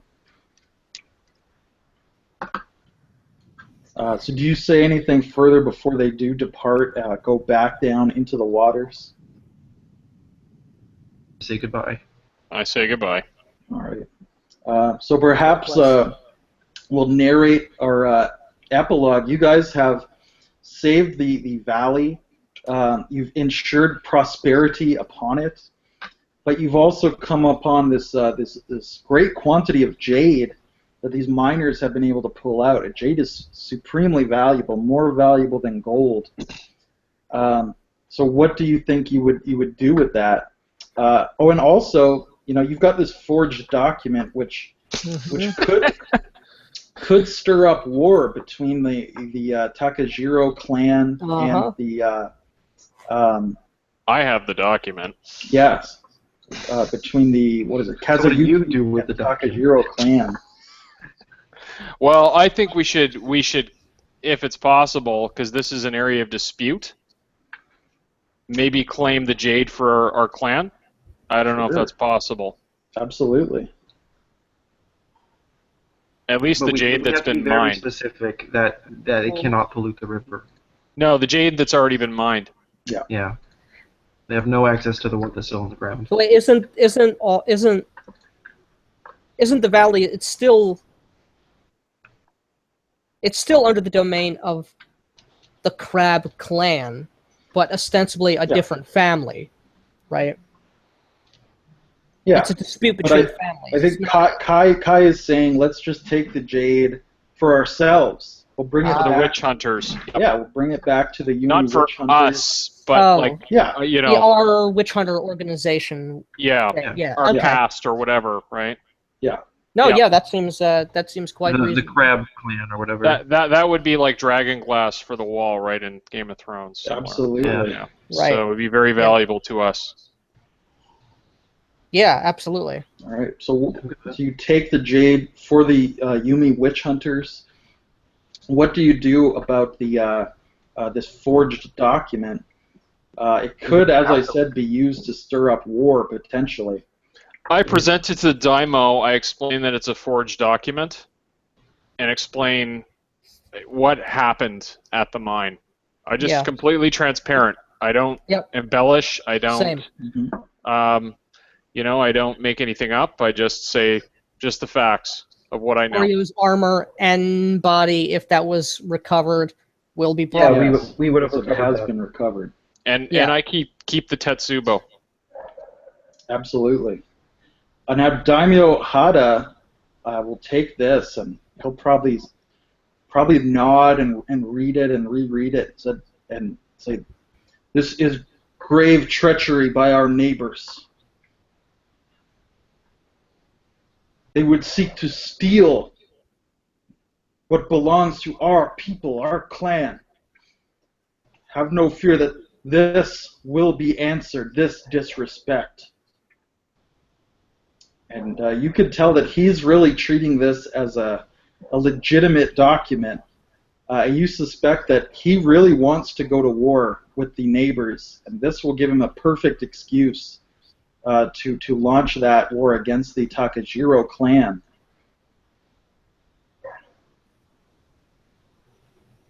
He can do as he wishes. If that happens and he says all that, I would say, but try not to pollute the river anymore. He nods and says, "Yes, my clan would never have done this, have let this happen. And I shall make sure that Clan Takajiro despoils no more rivers. I explained to him the recompense negotiated with the Kappa. Yeah. And as you know, the reparations rather that they Right. will make with terms of prosperity and bringing the fish and all that stuff. for sure. He seems very happy with this news. So once again, the Kuni witch hunters have proven that they are a great boon to all of Rokugan and the people. And I assume we got Oreo's corpse, right? And Yes. the fisherman's sons. We bring those back and to their families. All right, and you can see Oreo's wife is probably less upset than you might have anticipated. And it almost might click that he spent a lot of time with the fisherman and the fisherman's daughter, and maybe The marriage of a Didn't have samurai is not a marriage of love Does or he have a son? attraction. no. Let's say he does not have any children. No. Well, then I guess probably present the sword to his wife. She will certainly be grateful for that. It is a very fine katana. And it will be explained that it was not the Kappa of the river who assaulted one of their court, Oreo. It was these miners from the hills. Yes. And we'll pipe up on the side of the Kappa and let the daimyo know that perhaps the time of gold and vegetables are over for offerings. They seem to need something more meaning with each offering, rather than simple gold and trinkets. He'll certainly nod respectfully towards you, but you get the feeling that religion is certainly not something he's concerned with. Well, it's a spread the word thing, Yeah. Well, he said they don't. Yeah. They follow. But as he says all those nice things about how we are all where he's grateful and all that, I'll give him the bow he deserved when he first showed up, the full on The waist bow. Yeah. All right. So he's certainly very happy with you guys, and he's very happy to return that kind of respect. Of course, he doesn't offer you any kind of reward. He's keeps saying how we have the jade. He's We have the certain. jade. That's recompense enough for stewarding. We didn't tell him about that at all. I'm not telling him that we took the jade. Yeah, no, we way. didn't tell him about the jade. And it doesn't seem to occur to him at the moment either to ask what they were mining or anything like that. He's happy to have the threat over and an excuse for war, which will probably take place next year, because it's getting a little late in the season to go to war this year. But is there anything else you guys want to do on your lead out to narrate an epilogue? What do you think happens to the valley, to your character? Of course, I'll be running future Witch Hunter games, so Right. you can always return to these characters. Yeah, absolutely. I will save Akagi. I think our exit, in much contrast to our approach, being very quiet, being very, serious, I think we leave on much better terms with each other, whereas there's chatter and maybe talk along the road. All right, The excellent. valley prospers due to the agreement with the Kappa, and the people are happy, and they grow fat from all the fish, and prosperity is brought to the valley. All right. So it sounds like then, Sean, you think the war would be quick and easy for them. Yeah. That would be easier with their excess stores of food and good weather and favorable conditions for All right, sure, excellent. and population growth. Any final words from Mitsui? As we, three of us, leave with just as little fanfare as we came in with, I find myself pondering this most recent of experiences, stranger than what we typically deal with, not because of how unusual and how bizarre the foes may have been. Things were comparatively mundane on that front, but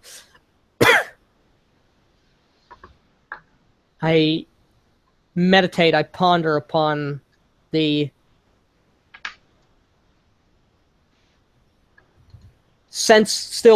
how senseless the things were at the onset.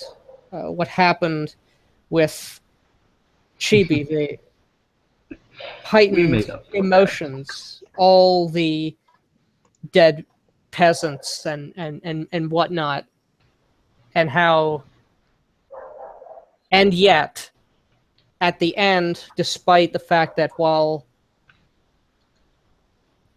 war is certainly on the horizon, it's a guaranteed, more separation, more loss of cohesion, and yet the community has come perhaps closer together through this loss and through the bounty that they will share afterwards from this sort of communion with the Kappa.